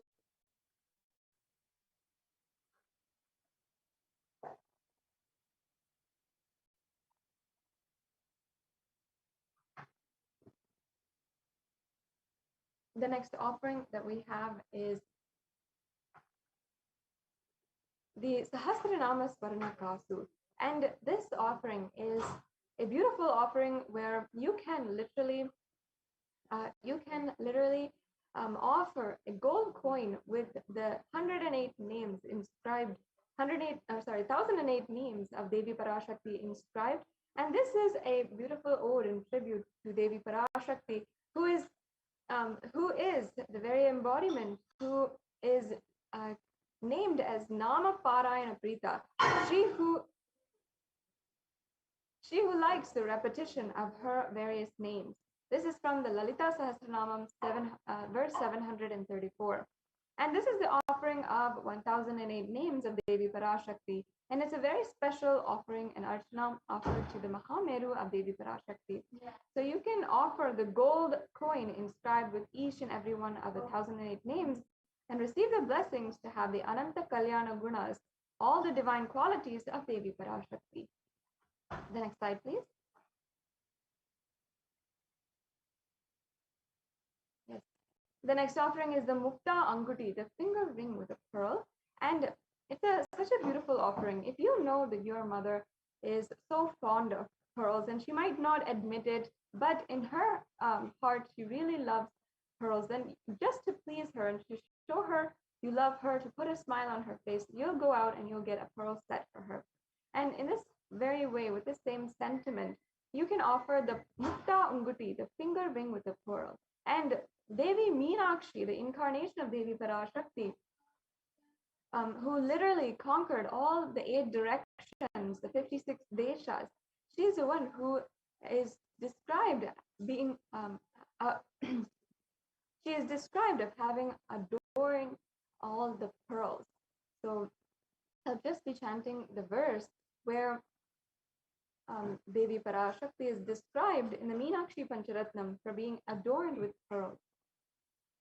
मुक्ताहारणलसत्किरीटरुचिरां पूर्णेन्दुवक्त्रप्रभां शिञ्जन्नूपुरिकिङ्किनीमणिधरां पद्मप्रभाभासुरां सर्वाभीतफलप्रदां गिरिसुतां वाणीरमासेवितां मीनाक्षीं प्रणतोऽस्मि सन्ततमहं कारुण्यवारां निधिम्. And the English translation.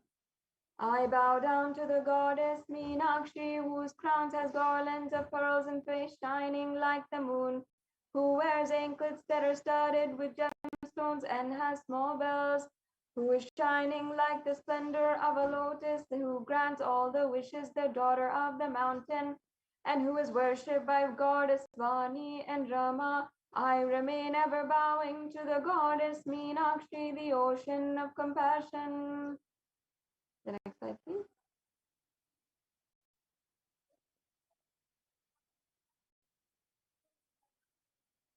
So you can offer this Mukta Anguti, the finger ring with a pearl, for Devi Meenakshi, and you will literally experience the same kind of beautiful state, space, being, powers of Devi Meenakshi, who literally manifested Kailasa on planet Earth and ruled as a sovereign queen of Madurai.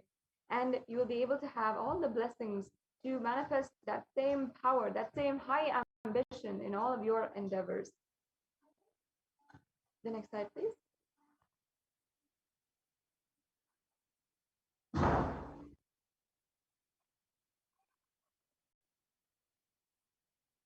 Yes, and the next slide is the golden lotus. All the kalasas should be, see, in the Kamikagama, there's a beautiful verse where it says that all the kalasas should be wound around with suitable thread and covered with new cloth. They should be adorned with lotus flower made of gold. The next slide, please. And there are hundreds of scriptural references for gold and for the golden lotus and for lotus in the worship of Paramashiva. In fact, it's not just the lotus flower, but also the lotus leaves, the stem, the pericarp. Everything is used in the worship of Paramashiva. And there's so many different references, including in the mudras, the asanas, everything has different associations and symbolic association with the lotus. That is because the lotus is considered as a divine flower. Because no matter if it is the polluted waters or in pond waters, the lotus always has that divine elegance, the beauty, radiance, and resilience that is associated with it. And that is the way the lotus is considered as a divine flower. No matter what, in any adverse situation, it still has that divine quality. So in the same way, Devi Parashakti is described to be in any situation having and radiating the state and space and powers of Devi. And in fact, even the Shakti of Paramashiva is called as the lotus. The base of the Paramashiva Linga is the lotus, and the disciple of Paramashiva is also considered as the lotus. So you can offer this lotus in any size which you wish, and be blessed to have the state, space, and powers of Devi Parashakti in your inner space in any and every adverse situation in your life.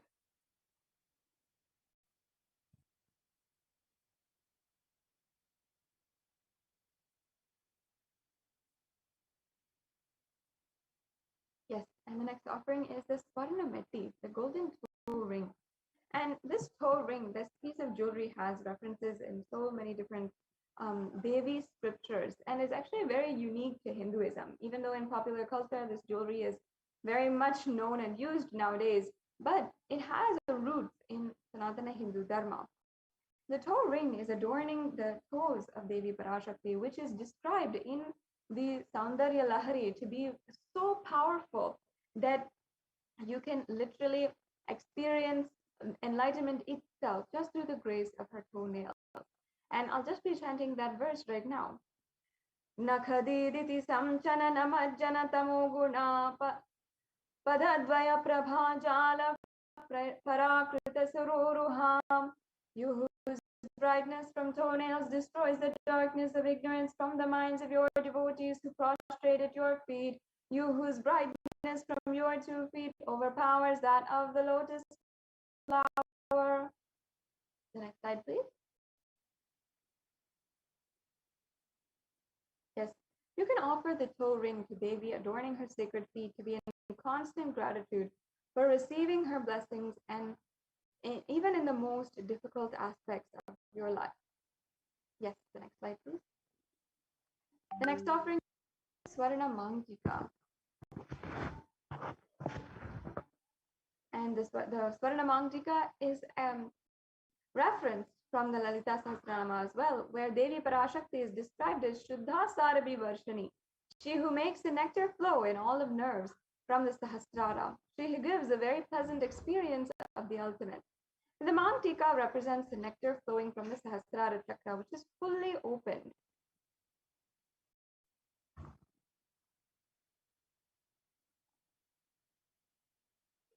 And you can offer this Mangtika to receive the blessings of Devi Parashakti and achieve the blissful state of overflowing gratitude in the space of complete completion.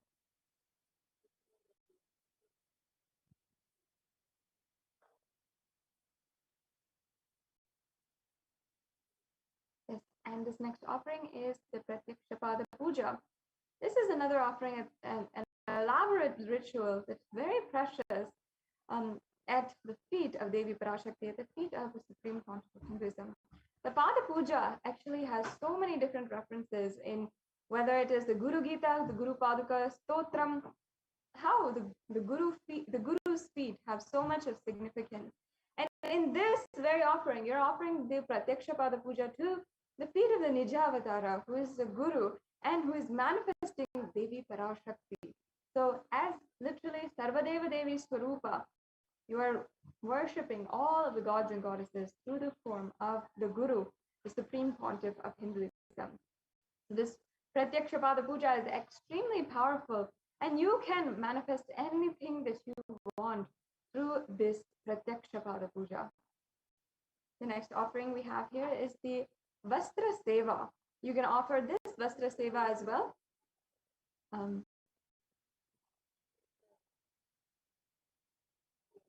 And this will give you any of the protection that you want, any of the guidance that you want, and the auspicious blessings of the Supreme Pontiff of Hinduism. Yes, we can go on.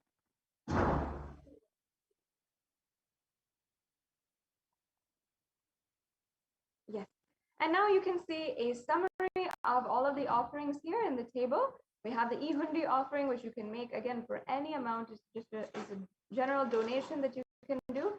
The Sankalpa chanting, the Devi Sahasranama Kasu, the Mukta Anguti, the Swarna Padma Pushpa, the Swarna Metti, the Swarna Mantika, the Pratyakshapada Puja, and the Vastra Seva. So all of these are available for you today to offer, and as you can see, it's an array of offerings. If you feel that one thing is not available or is not right for you, then you can go with another option. There are several different options, so you can offer your gratitude in some way or form today. So in this, the next steps, in the registration form, there are 2 options. Either you might be ready to make the offering today, or you have the intention to offer.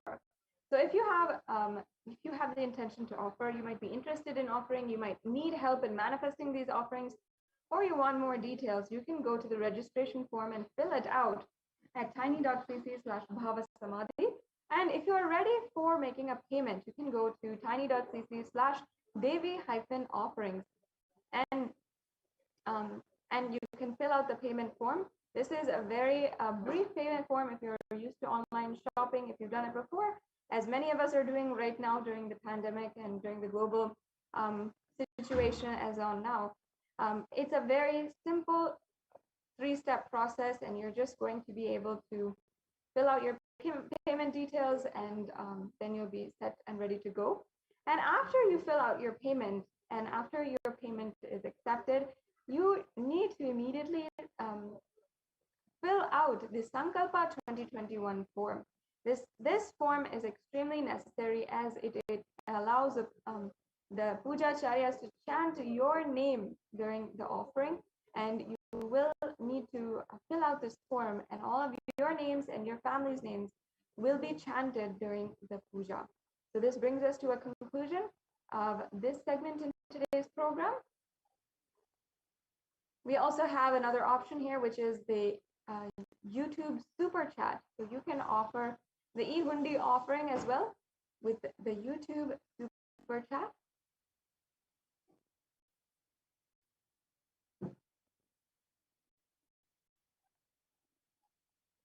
And not only that, you will be able to make any kind of donation that you want in a few simple steps.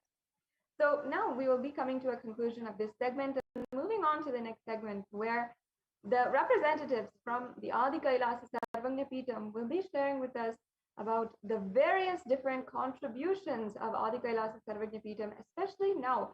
They'll be giving us the latest updates from the multi-layer quarantine center, which Adi Kailasa Sarvagnya Peetham is right now. So yes, we have a representative from Adi Kailasa Sarvagnya Peetham, Madhayami Swami, joining us, and we'll be moving on to the next segment. Nithyanandam, thank you very much. What do you mean by the word Kailasa? Listen intensely. Enlightenment ecosystem, literally enlightenment itself, in your own home, wherever you are. If you cannot come to Kailasa, it's okay. Kailasa can come to you.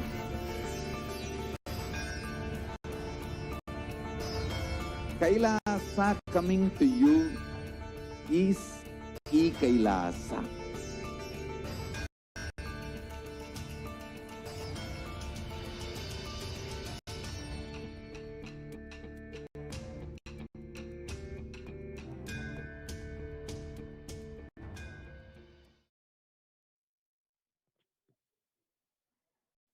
Nithyanandam, everyone. Welcome to this segment of Adi Kailasaship. With the blessings of the Supreme Pontiff of Hinduism, Jagat Guru Mahasannidhanam, His Divine Holiness Bhagwan Nithyananda Paramashivan's blessings, let's start with the Sadguru Vandanam. Nithyanandam Paramasugadam Kevalam Jnanamurtim Dvandvatitam Gagana Sadrusham Tattvamasyadilaksham Ekam Nityam Vimalamachalam Sarvadi Sakshibhutam Bhavatitam Trigunarahitam Sadgurum Tam Namami. Yes. So on 5th May 2021, the Akashic readings by Devi Parashakti revealed, and the cosmic truths are the Akashic readings, and how the state of the world, the reports are exactly the same. So let us understand this. So on Revelations to the World by Devi Parashakti on 5th June 2021, that Devi revealed that not only people dying in crores due to the pandemic, the financial and mental retardedness, you will also see the minds getting collapsed. Freedom from all this suffering is the life of living enlightenment. First, prevent yourself from this deadly corona. Oh, people, do the job of saving your life as the first priority. Listen properly, people. The only way to protect yourself from this overflowing cosmic pralaya and from the demonic people who search for destruction for themselves and for others because of pralaya go to Adi Kailasa, getting shelter at the feet of Paramashiva. Save yourself from corona and death, economic crisis and mental collapse that is formed because of corona. Save yourself and move towards living enlightenment. Move towards Paramashiva, Paramporal, doing yoga and tapas, doing seva to all the devotees of Paramashiva, live a good life. Just for that, I have opened the doors of Adi Kailasa for all of those in the universe, not only human beings. As even siddhas, jnanis, and yogis have come and are doing penance in Adi Kailasa. For everyone who come, goodness, prosperity, jnanam, and yogam will overflow. Do not have fear. Bliss is there. Do not have worry. I will protect with goodness. Just for that, I have opened the doors of Adi Kailasa. For all those in the universe, not only human beings, as even siddhas, jnanis, and yogis have come and are doing penance in Adi Kailasa. For everyone who come, goodness, prosperity, jnanam, and yogam will overflow. Do not have fear, bliss is there. Do not have worry, I will protect with goodness. Happiness is there, enlightenment is there. Do not have fear, bliss is there. I am solving sufferings. I am the Samayapuratu Kanatal who comes and helps at the right time. Now let us read the revelations, what Devi revealed on the mental health issues on Devi on 5th June 2021 and media article confirming the same on 6th June 2021. The psychiatric symptoms like depression, anxiety exhibited by the COVID-19 patients, a study posted on June 6th that according to a new study, neurological symptoms like depression, anxiety are also showing to be the common in those who have contacted COVID-19, even in mild cases. The BNC psychology, the revelations about the mental health issues by Devi Parashakti on 5th June 2021 and media article confirming the same on 8th June 2021 by the BMC Psychology, an article published on 8th June, impact of COVID-19 on the mental health of US college students. The result shows on this article that our results indicate that students closer to graduating faced increased anxiety, about 60.8%, feeling of loneliness, about 54.1%, and depression, about 59.8%. Many reported worries for the health of loved ones. Most impacted their mental health issues, about 20%, and the need to take care of family most affected current and future plans, that is 31.8%. Almost one half of students took the exercising and other psychiatric treatments. Now, the revelations about mental health issues by Devi on 5th June 2021 and the research confirming the same on 10th June 2021 by Lauren Lumpkin, researchers at the Dartmouth College. The rates of anxiety and depression among college students continue to soar, researchers say. The researchers at Dartmouth College, who have tracked the moods and behaviors of about 200 college students for 4 years, says stress levels are their highest.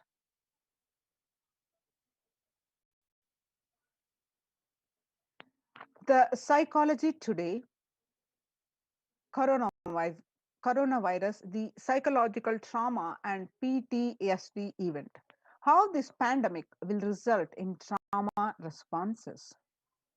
An article on psychologytoday.com, it says that much has been said about the mental, sorry, much has been said about the mental health crisis that is occurring related to the coronavirus pandemic. Much of this information has focused on the all consuming anxiety, panic, and fear that many are experiencing.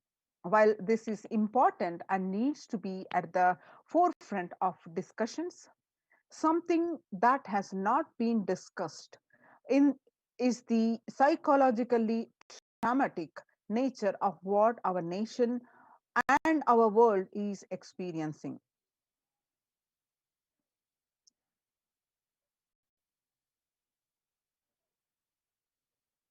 The increased prevalence of post-traumatic stress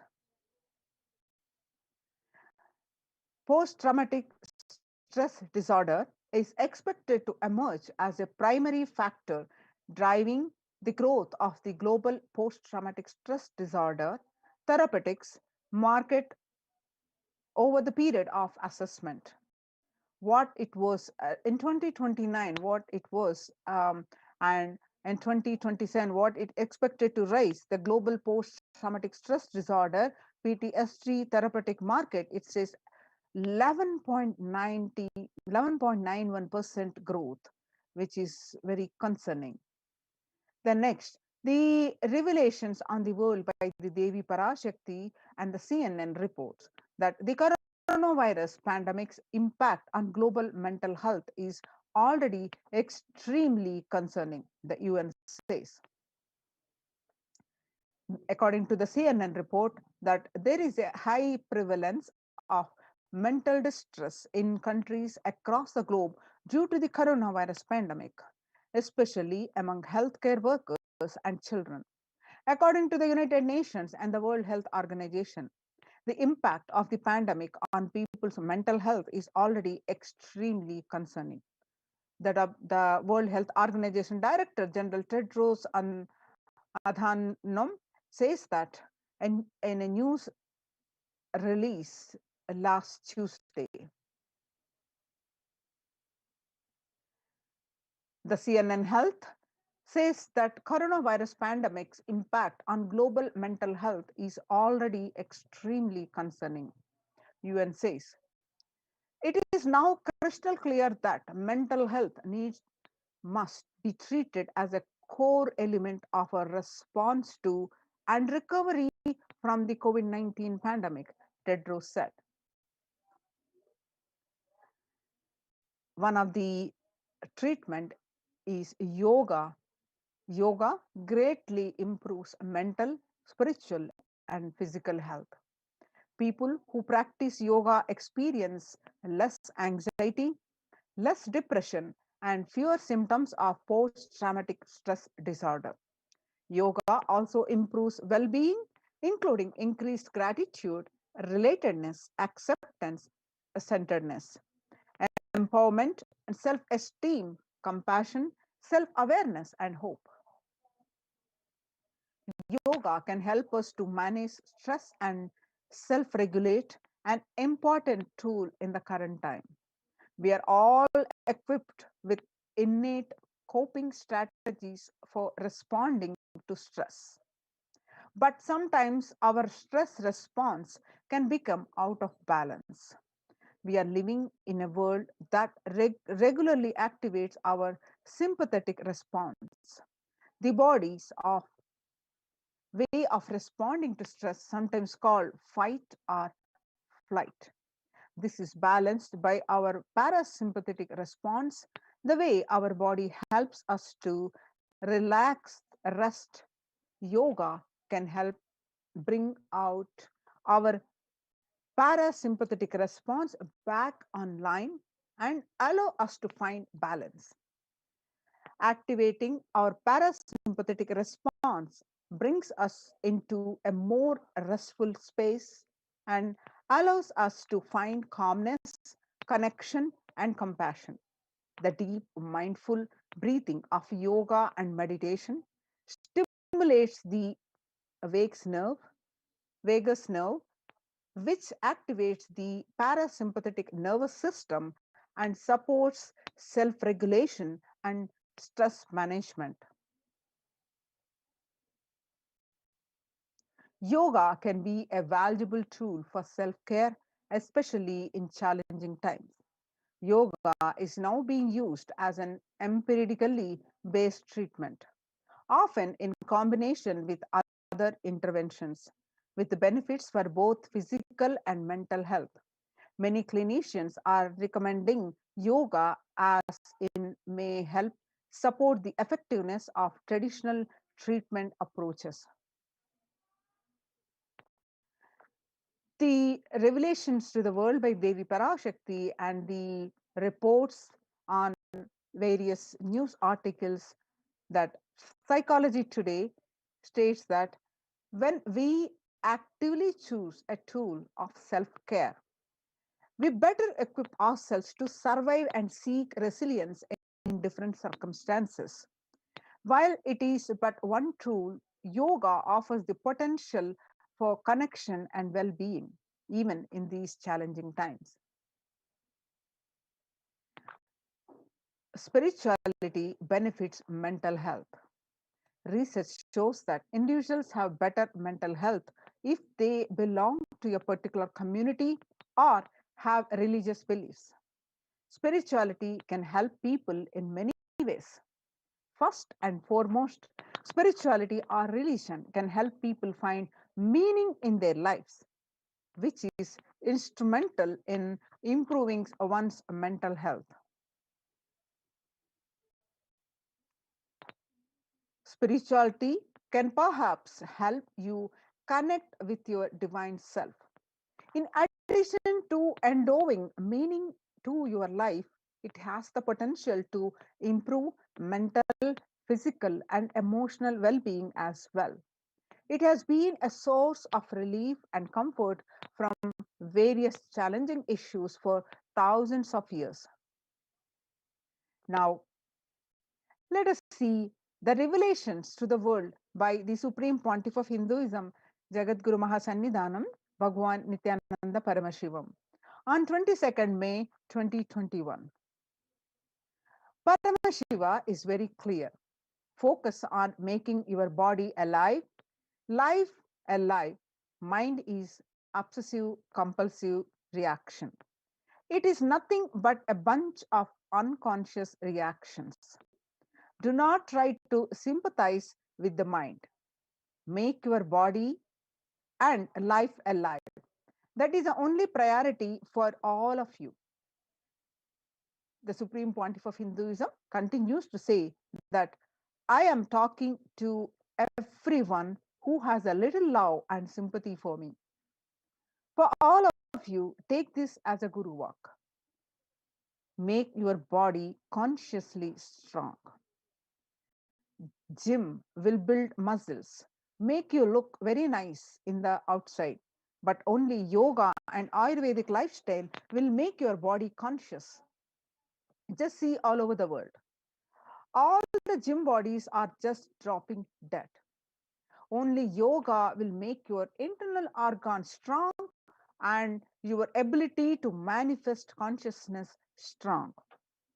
The Supreme Pontiff of Hinduism continues to say that he revealed that let me give you the solution from Paramashiva to protect yourself from this whole pralaya, not just from corona. The amount of depression, the mental suffering, the way the whole world is suffering, the kind of poverty happening, people losing their job, income, having insecurity, comforts being lost, so much. Just make your life extremely strong. 3 years back, the Supreme Pontiff of Hinduism revealed in one of the satsang that, in his own words, keep yourself alive for next 3 years.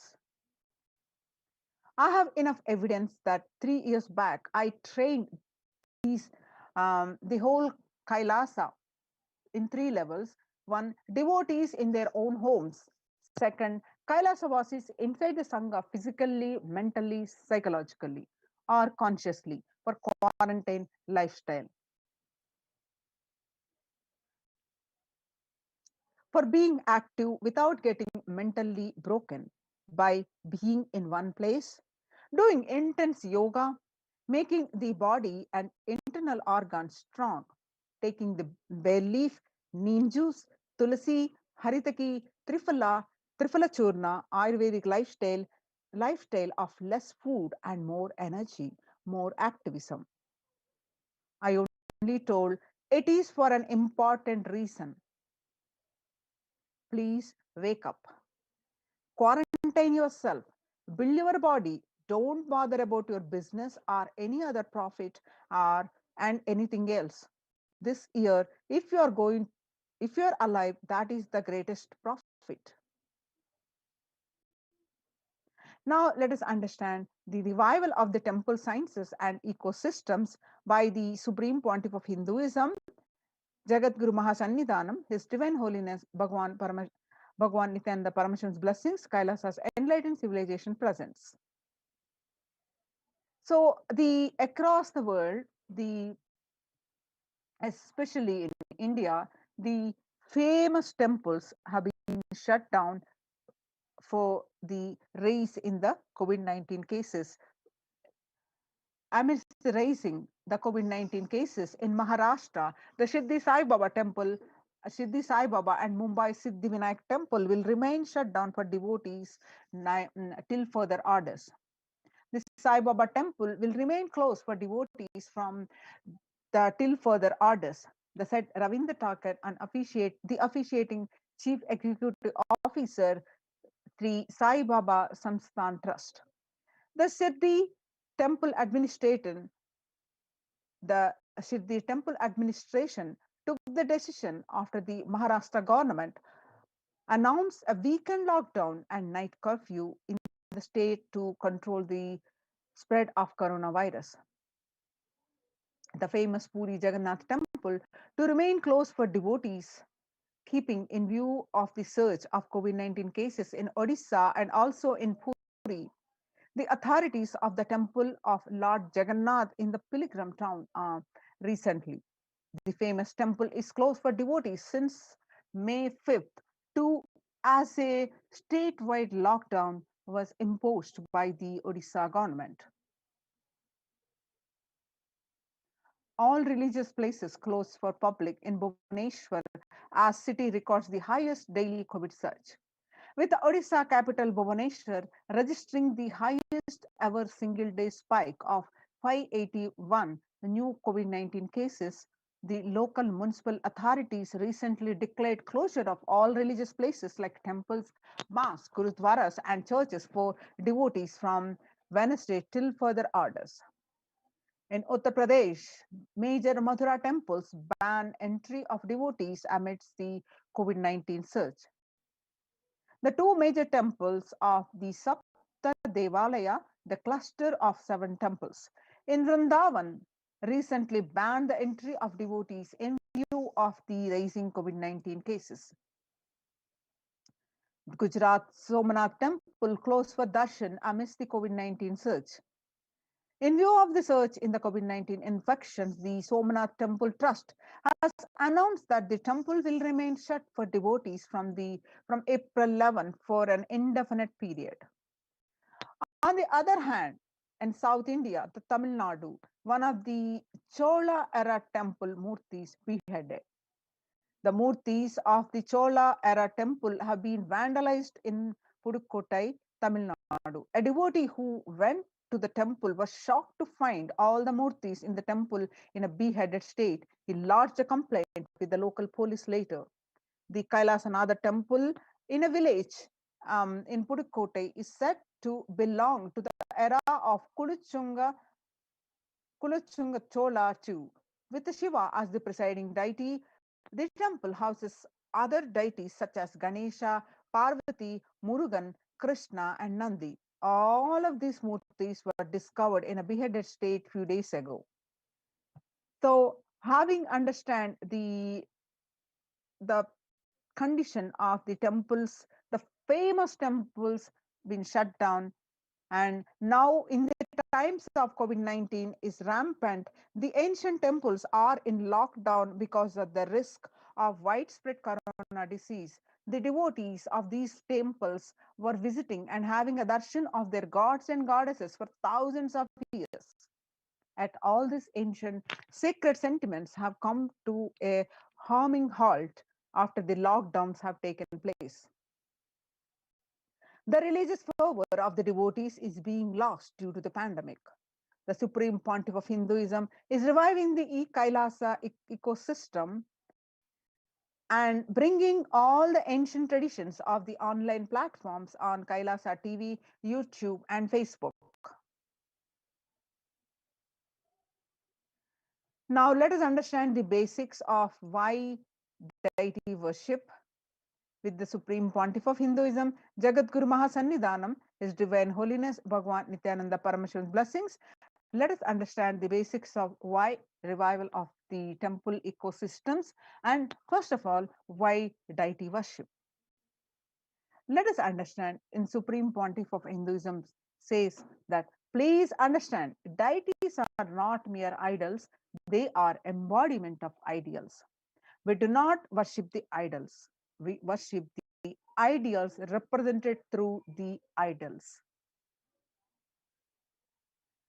When a divine is present before him in a form that he can see, touch, and relate to, the transmutation becomes an easy and joyful process. Second, deities in a real kshetra, meaning a place where the enlightenment, the high frequency vibration is available continuously, is a kshetra. The deities in a real kshetra are always called in the form of ancient masters and enlightened beings. When, even though they are no longer in the body, they can be invoked through the name or form they used while in the physical plane. When we pray to the deity or chant its name, the corresponding divine vibration is automatically awakened and becomes available on the energy plane to guide and bless us.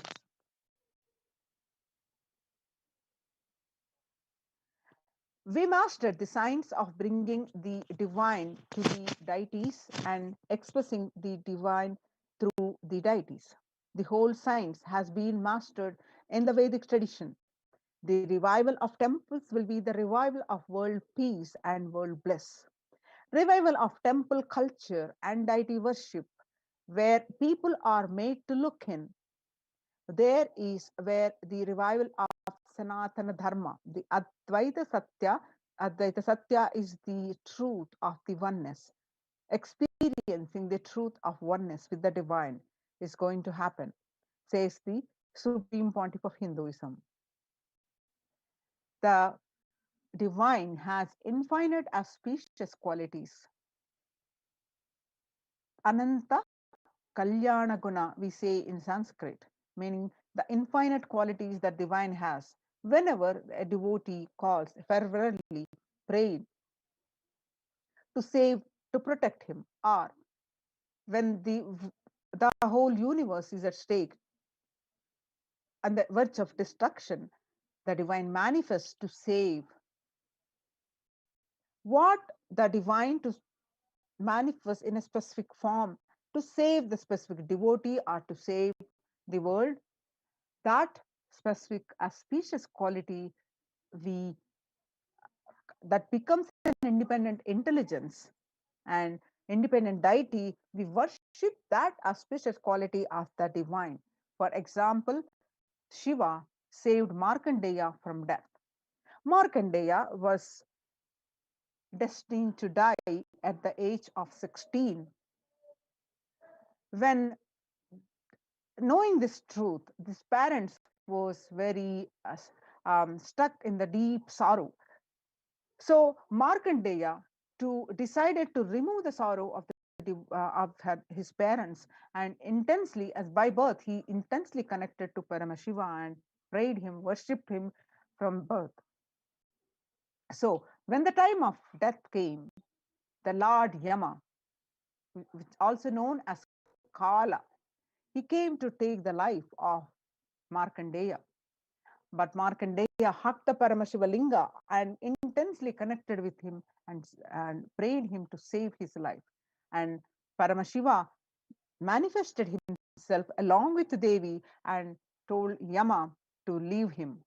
And he said, I am the not only he saved the life of Markandeya, he gave the boon of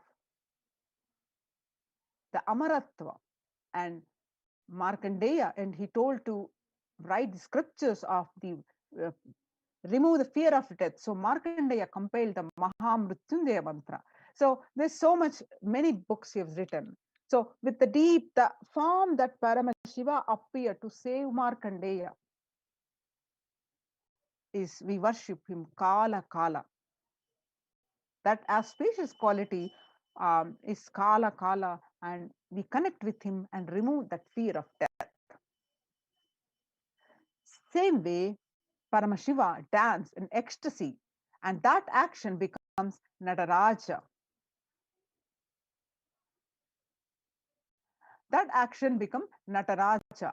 So same way he danced in ecstasy, and that action becomes Nataraja. And Vishnu's the cosmic dancer Paramashiva danced in ecstasy and performed the Panchakrityas. That means the Panchakrityas are the creation, maintenance or sustenance, rejuvenation, and the pulling out of delusion and giving us the liberation. The Panchakrityas Paramashiva performs so casually as a cosmic dancer.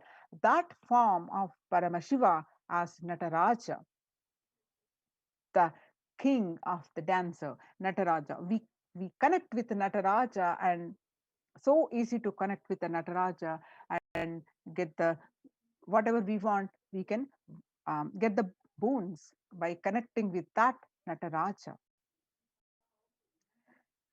Mahavishnu's very action of showering blessings on the world becomes Lakshmi. Same way, Brahma's very action of constantly sharing the wisdom becomes Saraswati. So each of the actions of the universe becomes independent intelligence and energy. When you connect with those independent intelligences, as we just saw this, a couple of examples, Kala Kala, Nataraja. So when you connect with those independent intelligences, those deities, whatever you want immediately happens. Whatever result you want, worship with the rites. Intensely, those divine energies who are the personification of those specific actions. Immediate results are achieved by connecting with those deities. In this world, this can be a powerful method through which you can achieve whatever you want in your life.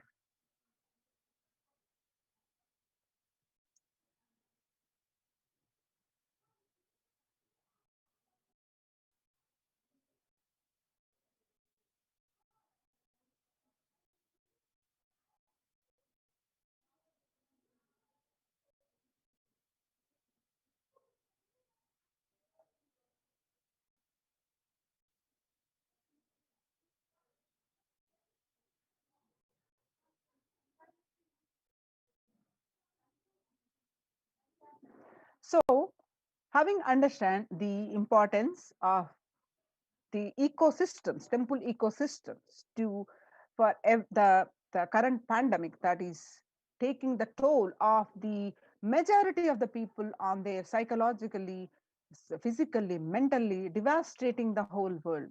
And the Supreme Pontiff of reviving the temple ecosystems, which is a crucial for each individual's well-being, both in all levels, physically, mentally, psychologically, in all levels. So now, how the Supreme Pontiff of reviving these temple ecosystems with the multi-layer quarantine COVID care protection centers at the de facto spiritual embassies of Kailasa. With the blessings of the Supreme Pontiff of Hinduism, Jagadguru Mahasannidhanam, His Divine Holiness Bhagwan Nithyananda Paramashivan's blessings, let's understand more about this. As not only he's reviving the temples, and in these de facto spiritual embassies, the Annadan happens continuously. Not the Supreme Pontiff of Hinduism has not started this after he come to the public life, but his very upbringing itself, he learned the need for the Annadana, the giving the free food to one and all. Let us understand what is the need, what is the situation across the world that is happening due to the pandemic, the severe, alarming situation of the hunger. The COVID-19, let us see some of these case studies. The COVID-19 is creating a hunger catastrophe in India. The pandemic has led to increase in global food insecurity, affecting vulnerable households in almost every country. It has exacerbated the existing inequalities, pushing millions of people into the vicious cycles of economic stagnation, loss of livelihood, and worsening food insecurity. And you can see the COVID-19 is creating a hunger catastrophe in India. The World Bank estimates that 71 million people will be pushed into extreme poverty across the globe as a result of the pandemic. The World Food Programme estimates that an additional 130 million people could fall into the category of food insecure over and above the 820 million who were classified into such by the 2019 State of Food Insecurity in the World report.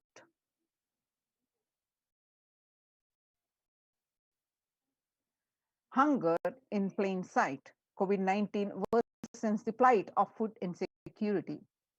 More than 50 million people have experienced the food insecurity during the pandemic. Up to 35 million in 2019, according to the Feeding America nonprofit, a nation's largest domestic hunger relief organization. The child malnutrition and hunger skyrocket in Haiti as COVID-19 infection spike. At least 86,000 children are at risk of developing a severe acute child malnutrition this year in Haiti. According to the sources connected to the United Nations Children's Fund, the number of children projected to suffer from starvation this year has doubled as the impoverished nation continues to grapple with extraordinary political and social crisis exacerbated by the pandemic. Refugees are paying the highest price in the COVID-19 pandemic. Vulnerable groups such as refugees are paying the highest price in the COVID-19 pandemic. We are seeing alarming trends that show many refugees around the world are unable to pay for food or rent and are struggling to access healthcare and education. The price hikes in local markets and further displacement caused by the campfires have pushed many families further into food insecurity. During April and May, around 30,000 refugees in the Cox's Bazar camps raised questions and concerns. With 60% seeking services, including urgent food relief and shelter, just over one third, that is 37%, requested health or medical care. The famine risk spikes amidst conflict, COVID-19, and funding groups. The number of people teetering on the brink of famine has risen from 34 million projected at the beginning of the year to 41 million projected as of June, he said, without immediate emergency food assistance, they too face starvation, as the slightest shock will push them over the cliff into the famine conditions. The World Bank released an analysis of the rising food insecurity rates in response to the COVID-19 pandemic.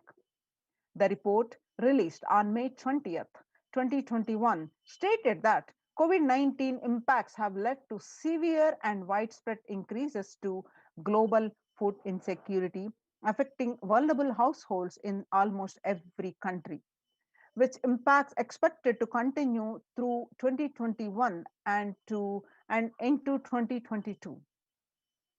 It also states that the global food prices increased significantly by 38% since January 2020. The World Economic Forum released that 155 million people are caught up in food crisis of varying severity. 133,000 people in Burkina Faso, South Sudan, and Yemen are most at risk. 10 countries account for two-thirds of those facing acute hunger. The resilience of agri-food systems is being eroded by conflict, insecurity, and environmental trends.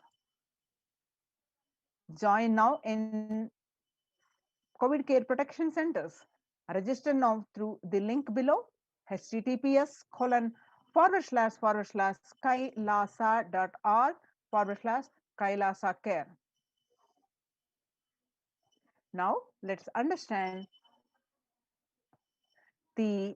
what there are numerous countless times the Supreme Pontiff of Hinduism revealed the importance of the food that we take, how that food should be.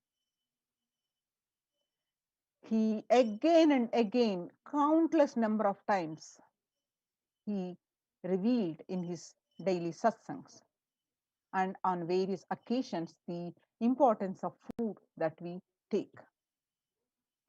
One of the satsangs is revealed that what you eat contributes to what you think. What you think contributes to what you cognize. What you cognize contributes to who you are. So, what you eat directly affects what you are.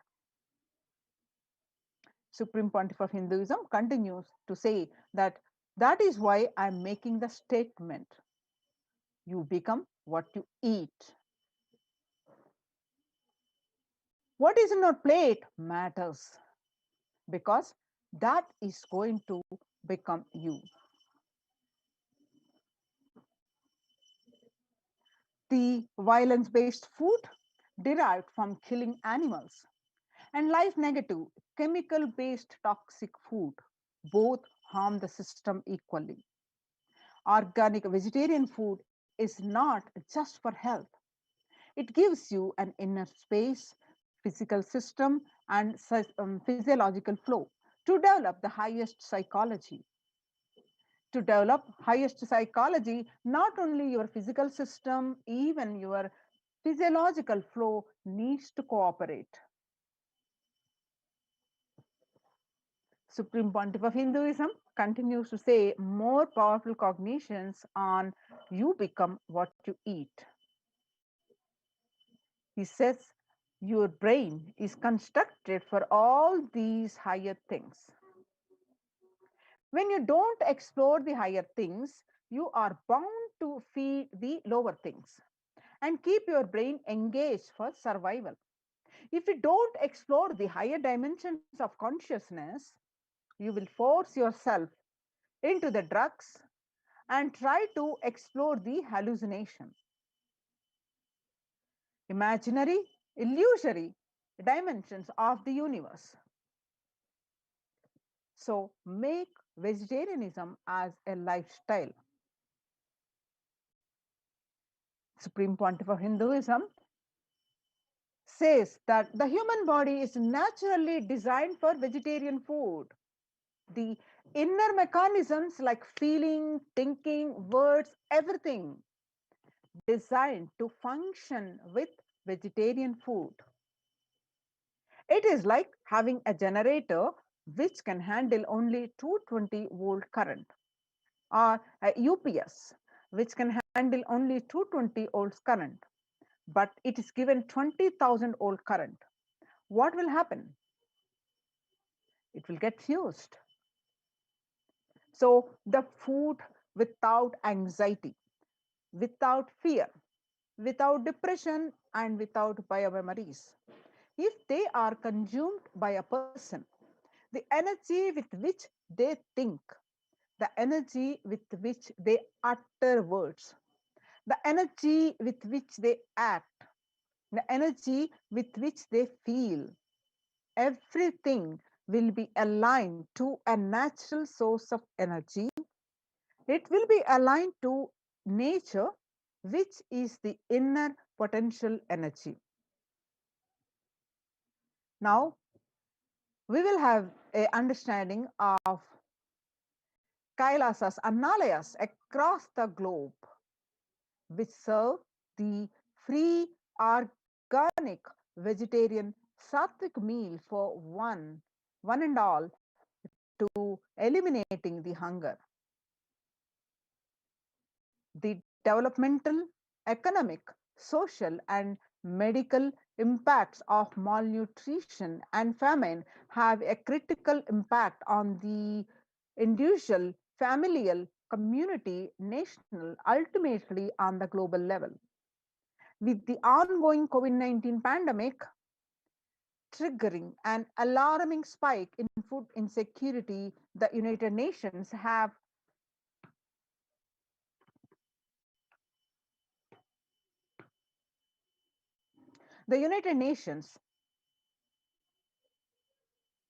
given warnings of families of biblical proportions. In 2020 alone, 690 million people were estimated to be pushed into food insecurity. The access and the availability to organic food has become of utmost importance. Through the Kailasa Department of Agriculture, the Supreme Pontiff of Hinduism, Jagadguru Mahasannidhanam, His Divine Holiness Bhagwan Nithyananda Paramashivam, has committed to the distribution of free organic food to everyone, not just since the beginning of his public life, but from his very upbringing itself. Kailasas Annalayas, the food bank established all across the globe, distributes and serves the free vegetarian organic food for people of all caste, creed, religion, race, gender, and social standing. Under the symbol of Red Om, the providing relief work for natural and man-made calamities, working to eliminate the world hunger. The Supreme Pontiff of Hinduism beautifully says that we will revive the food supply system of Kailasa. Before you get hungry, food will be ready, and the continuous Annadan. I'm not giving you any fantasy. It is already becoming a reality. And you find the picture, the Supreme Pontiff of Hinduism himself serving the Annadan way back in 17 June, way back many years ago. And let us see some more pictures. This picture is taken on 2002, about 18 years ago, almost 20 years ago. 22nd November 2002, where you find the Supreme Pontiff of Hinduism himself serving the Annadanam. The pictures show that early days of Kailasa spiritual mission, where the Supreme Pontiff of Hinduism is offering the Annadan, the providing a free organic vegetarian meal on Kartikeya Deepam at Tiruvannamalai in India. In 2013, even with a fractured hand, The Supreme Pontiff of Hinduism, Jagadguru Mahasannidhanam, His Divine Holiness Bhagwan Nithyananda Paramashivam, engaged in the selfless work day and night, inspiring the peacekeepers of the sovereign order of Kailasa to engage in selfless service, leading the nation of Kailasa by example. In 2011, the Supreme Pontiff of Hinduism had a multiple compound fracture with the bone protruding out of the skin. In 2013, two steel implants that were fastened in 2011 were removed as the bones had healed completely. This picture is after that surgery.